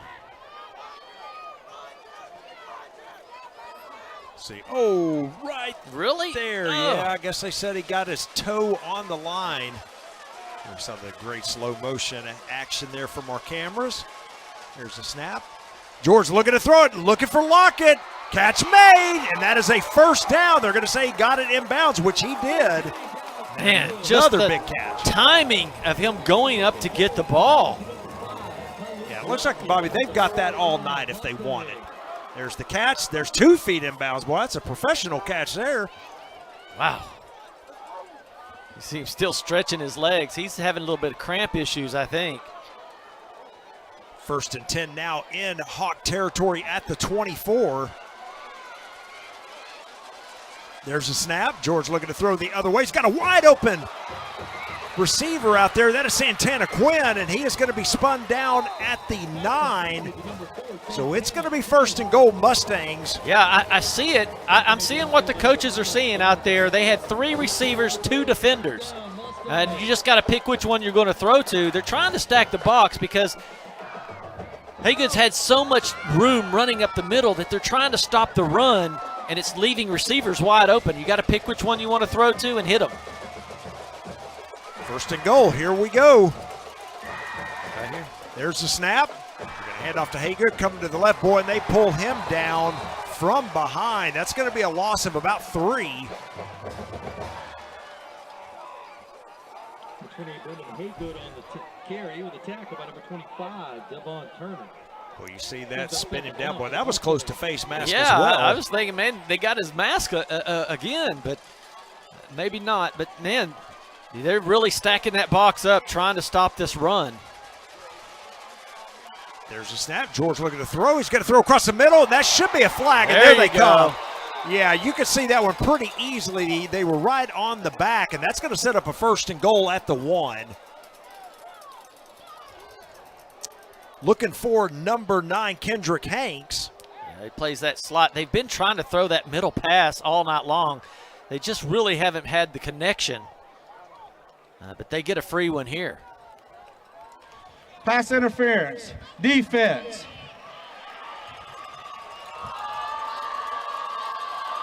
It's a spot foul. The ball's at the 2-yard line. Correction, 3-yard line. Okay, so it was at the 3. I thought he was closer to the 1 on that play, but it is 1st and goal at the 3 here for the Mustangs. Snap to George, handoff to Haygood, trying to get to the left side. Boy, a good job by the Hawks defense to stop him for a gain of only, well, they're going to mark him down, it looks like at the 3. I thought he got to the 2, but no gain on the play. Clock continues to run. So we approach 5.5 minutes left. Again, time is still okay at this point. Mustangs with all 3 timeouts. More importantly, they got to get it in the end zone. Yeah, they got to get in the end zone, then they got to make a great defensive stop. Get the ball back, all within 5 minutes. There's a snap. George looking to throw it. He's going to throw into the end zone. That was a penalty. Yeah, exactly. But Quinn Easy catches call. it. That's a touchdown. Did he not catch it? I don't think so. I think that ball hit the turf. Okay. But that should be a 1st and goal. This one was in the end zone. They were draped all over him. I thought he was going to make a spectacular catch right there. Third to pass. Pass interference. Defense. The interference occurred in the end zone. Therefore, the ball will be played at the 2-yard line. Automatic 1st down. Yeah, it's to drop straight down, back up into his belly. So 1st and goal once again for the Mustangs, this time at the 2. Let's see this offensive line do some power driving. Get this ball in there. There's a snap. They're going to throw it to Hanks. Coming across board. Great Wow. defensive plays. They stopped him at the 1. And Hanks may be shaken up as well. Man, what a defensive tackle right there. Timeout for an injury. Yeah, we've got our injury timeout here. That was a big hit on Hanks, and you just hope he's okay.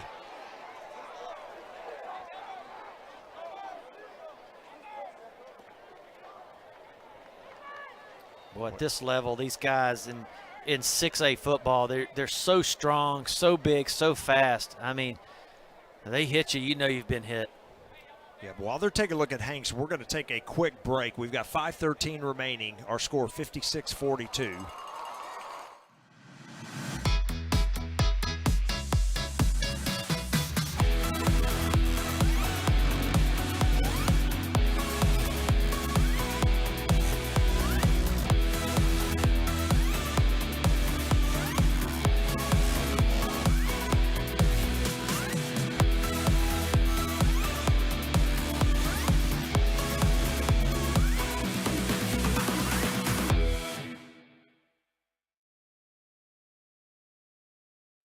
Our 1st and goal, or pardon me, 2nd and goal at the 2 as Hanks is able to come off the field. They're looking for Lockett, and with the timing just not quite there. That does stop the clock, however. Yeah, it seems like they're panicking a little bit. I mean, as good as Sachse has been on the run, I mean, you have 4 plays on the 3-yard line to get 3 yards, and you know, they do the RPO so well. They've been able to really make some great plays, and it just seems like, you know, they're just trying to do some things really quick and in a hurry and getting away with what they've been doing the best all night long is running the ball.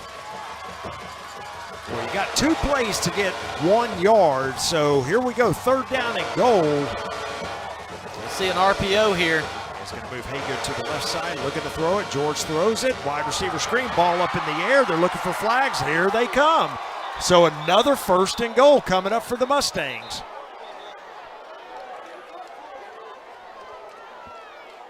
It's just taken a long time to get in the end zone here. It's been 7 plays inside the 3-yard line. They're going to talk about it. They may pick the flag up. Yeah, they are talking. You're right. During the play, pass interference, defense, number 6. Half the distance to the goal, places the ball at the 1-yard line, automatic 1st down. So 1st and goal at the 1, but if you're the Mustangs, you just got to power this one in. Yeah, you got to get in there. You got 4 plays to get 1 yard. You got to get it. And that offensive line has been awesome all night. You got to trust them at this point. Come to the wide side over here to the left. They've got a trips look to the bottom of your screen. There's the snap. They're going to go to the right. Haygood cuts it back up, and he gets hit. And he's going to lose a yard. Interesting because, I mean, there was no defenders on the left side of the field. Everybody was stacked to the right like they knew what the play was going to be. Yeah, and now if you're the Mustangs, you got to hurry up. Yeah, the time's starting to get away from you now. How did they know that's where they were going to go with the ball? I mean, the whole defense was stacked up there on the right side. Well, I can't believe there's not a better sense of urgency here as the Mustangs Yeah, let's taking go. a lot of time. They're set up now. Again, the same thing. Everybody's on the right side. Nobody's on the left. Yeah, they're going to roll out here. He's going to throw it. That pass is intercepted. There are penalty flags that come out late. That's some of that extra, after the play stuff, which you don't like to see. Watch George. Here comes the pressure. He's going to flip it out here.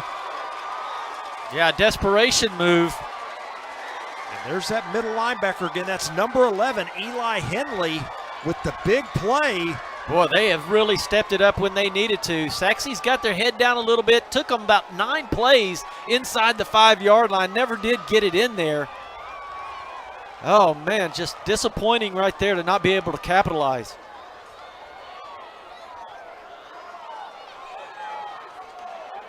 At the end of the play, dead ball, personal foul, unnecessary roughness, number 56, 15 yards added to the end of the run, 1st down. Boy, and then the penalty was against the Mustangs also. So that's going to add 15 on top of it. But more importantly, you're trailing by 14 with 4:14 remaining, and you just gave the ball back to Heath. Yeah, you just had so many opportunities. And you just got to give a lot of this credit to Heath. I mean, they really have stepped up defensively in that end zone. I mean, they packed it on the right side when they needed to. They made the play on the left side when they needed to. They had a lot of penalties given 1st downs to Sachse, so Sachse had the opportunity. They just could not capitalize on it. They've got a power formation, 2 tight ends in the backfield along with the running back. They're just going to run the ball, obviously, and have the Mustangs use those timeouts. So there's the first play. The handoff goes for nothing, no gain on the play, and see if the Mustangs use one of their timeouts. And no signal as of yet, so they're just going to let this keep playing out, and you would expect the Hawks to let as much time run off the play clock as possible.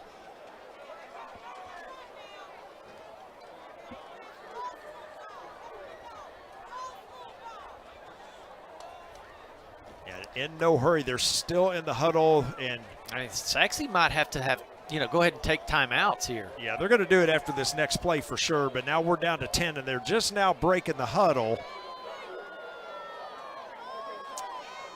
We are under 3.5 to go in the game as well. There's the snap. Quick throw out. Catch is made. Boy, that's a big one, and he's got a 1st down. Well, he did have a 1st down, but he came back. So guess what? He's going to be a yard short, and I'm not sure. That was a very smart play by their receiver. Yeah, but we just got a late hit by a Sachse player, and I think that's going to give them a 1st down here. Yeah, if it is a penalty on the Mustangs, that'll give them that automatic 1st down. So another mistake if it is.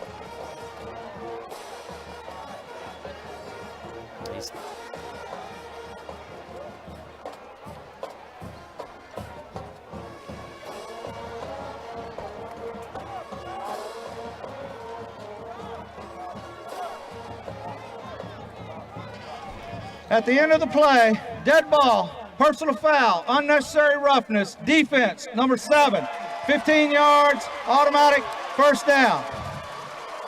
Yeah, what a shame there, because again, the receiver had actually run back. Yeah, you saw the late hit up there towards it. There it was right there at the end of the play. Yeah, but what happened was 55 actually hits number 7, starts hitting him after the play, and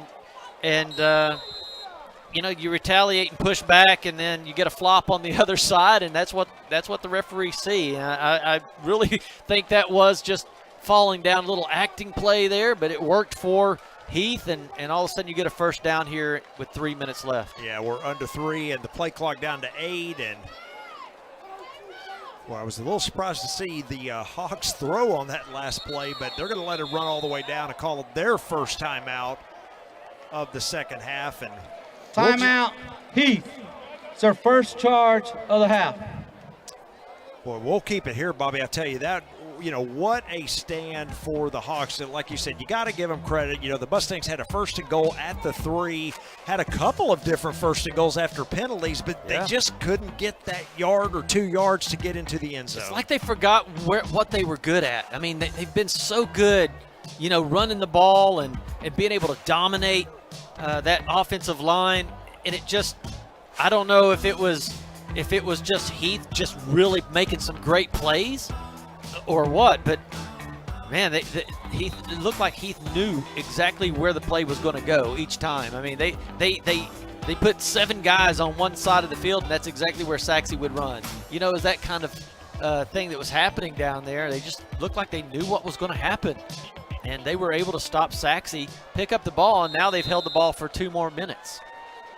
So here we go, back to live action, 1st and 10 for the Hawks. There's the snap, the handoff to the running back who hurdles a player. Boy, he's going to get about 6 yards, but obviously the Mustangs going to have to call a timeout here. And that is going to be the Mustangs' first timeout, but a gain of 6 yards, a big timeout, run. Sachse. It's our first charge of the half. Big run by Tusno. You're going to see him, and then hurdles a player. As soon as he gets up in the air, though, boy, you get a big hit by Sean DeVault coming across as that linebacker. So we'll keep it here again, 2:41. The Mustangs use their first timeout. It's been a great game here tonight, and it's been back and forth the whole way. And the Hawks, of course, kind of the 2 biggest plays when they needed them on defense. The 4th and 2 play where it was still a 7-point game. The 4th and 2 play, George gets the pass batted down. That's right. Turnover on downs. Heath, of course, drives down and scores, so goes up by 14. And then obviously the interception down here when the Mustangs had it 2nd and goal at the 2. Yeah, desperation, like toss. He knew he had a lot of pressure on him, and he's just trying to make something happen. And, of course, big number 11 for Heath was able to make a big interception right there. That's a tough play. Oh, wow, and that's going to be close to first down. They're going to say his knee is down 1 yard shy. Mustangs are going to have to use their second timeout, I would think, here. It looks like Coach Barron's going to hold on to it for now. The tackle for the Mustangs, number 17, Jackson King. I guess he's holding them just in case they do get a first down here, but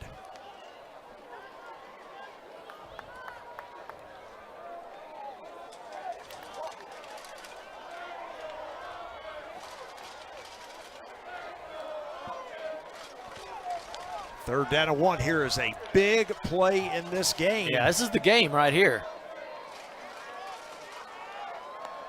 Snap to Hoover, handoff up the middle. That is a first down. And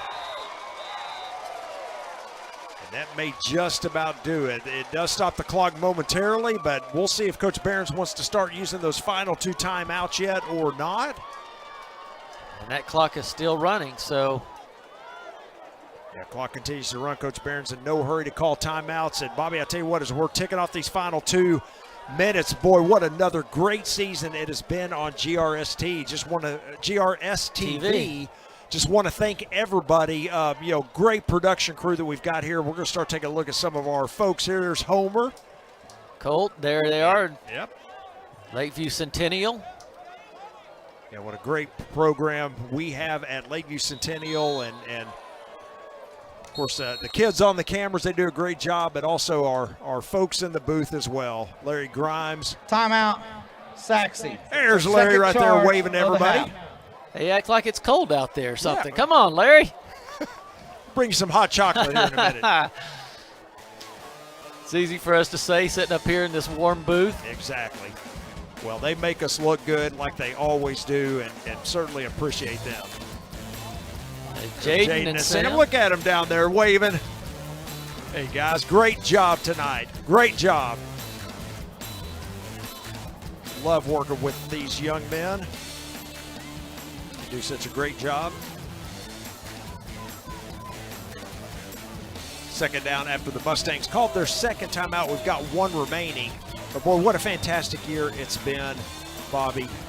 Yeah, a lot. You know, and Sachse has a lot of players coming back next year. They've got a great team, a great group of guys that are going to be coming back. There's Jose and Leilani. Look at them. Wave to everybody here. All right. Great job. Just a couple more of those kids, but Sachse. It's our third and final of the half. So Sachse calls their final timeout. And do want to say, I know this is, most people are going to see this, but the Garland Owls did lose tonight as well. So it looks like, will be over after tonight. Again, it's been a great season. Yeah, a lot of great effort from all of these different ball clubs throughout the district. And, we had an opportunity to have Sachse represent us and Garland represent us. And both teams, will fall tonight. But, boy, it's a lot of these seniors, this will be their last game. And it's kind of tough. They've been playing since Pop Warner, and growing up in the district and playing and having a great time. And a lot of these guys won't get to play anymore. They're seniors, and that'll be it for them. And it's great memories out there being on the football field. Third down, no timeouts for the Mustangs.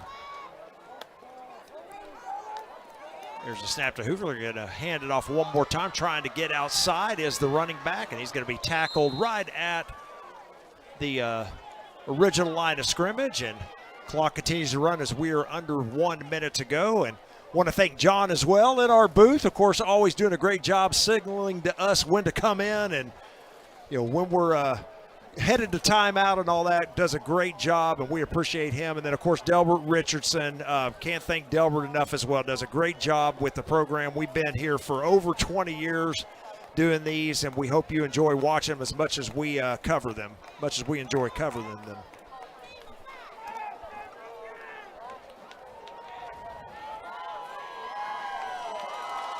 This is our 397th broadcast on GRS TV, so we're going to hit 400 next season. Timeout, Heath.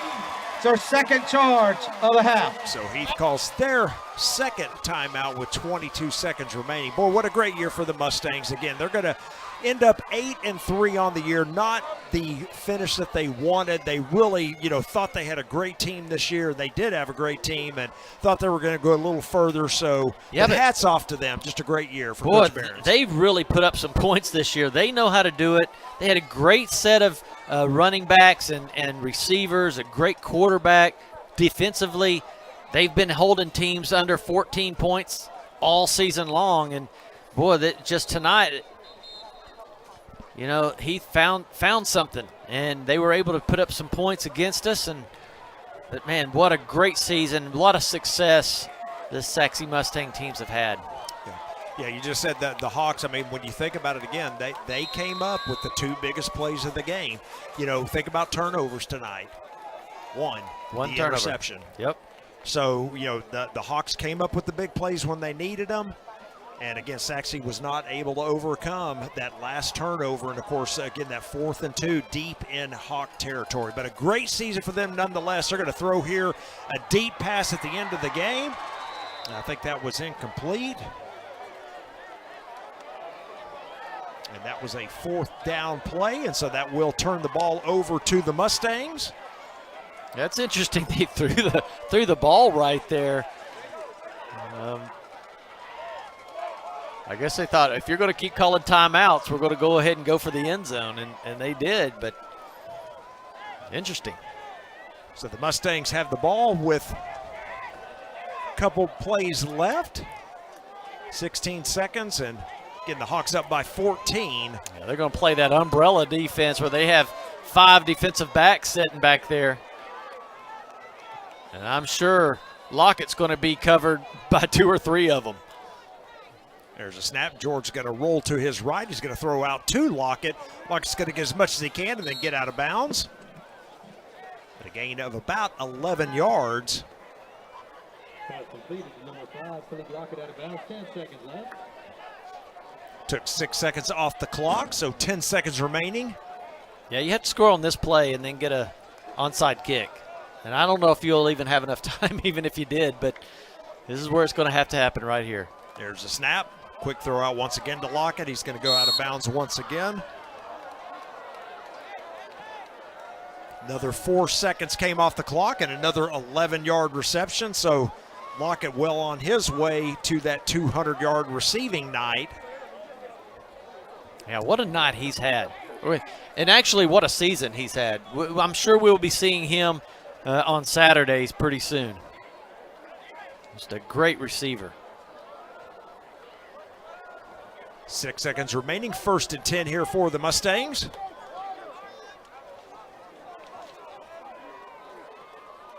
There's a snap. George looking to throw it. Here comes pressure. He loses the ball, and the Hawks have it. And time has expired. Boy, what a great season for the Mustangs. They're going to come up a little bit short tonight, but what a great game this was, Bobby. A back-and-forth affair, all night long. Congratulations to the Rockwall-Heath Hawks. They will advance to the area round of the playoffs, but again, just a great job by Sachse this year and a fantastic season. Yeah, it's been fun to watch them, that's for sure. High scoring, they can put points up at any time. Half the team's coming back next year. They're all juniors, and so we'll be happy to watch them next year. Great season, guys. So we have come to a final here at Homer B. Johnson Stadium. Our score, the Rockwall-Heath Hawks 56, the Sachse Mustangs 42. We hope you've enjoyed it on GRS TV, and we'll see you next time. Enjoy the highlights.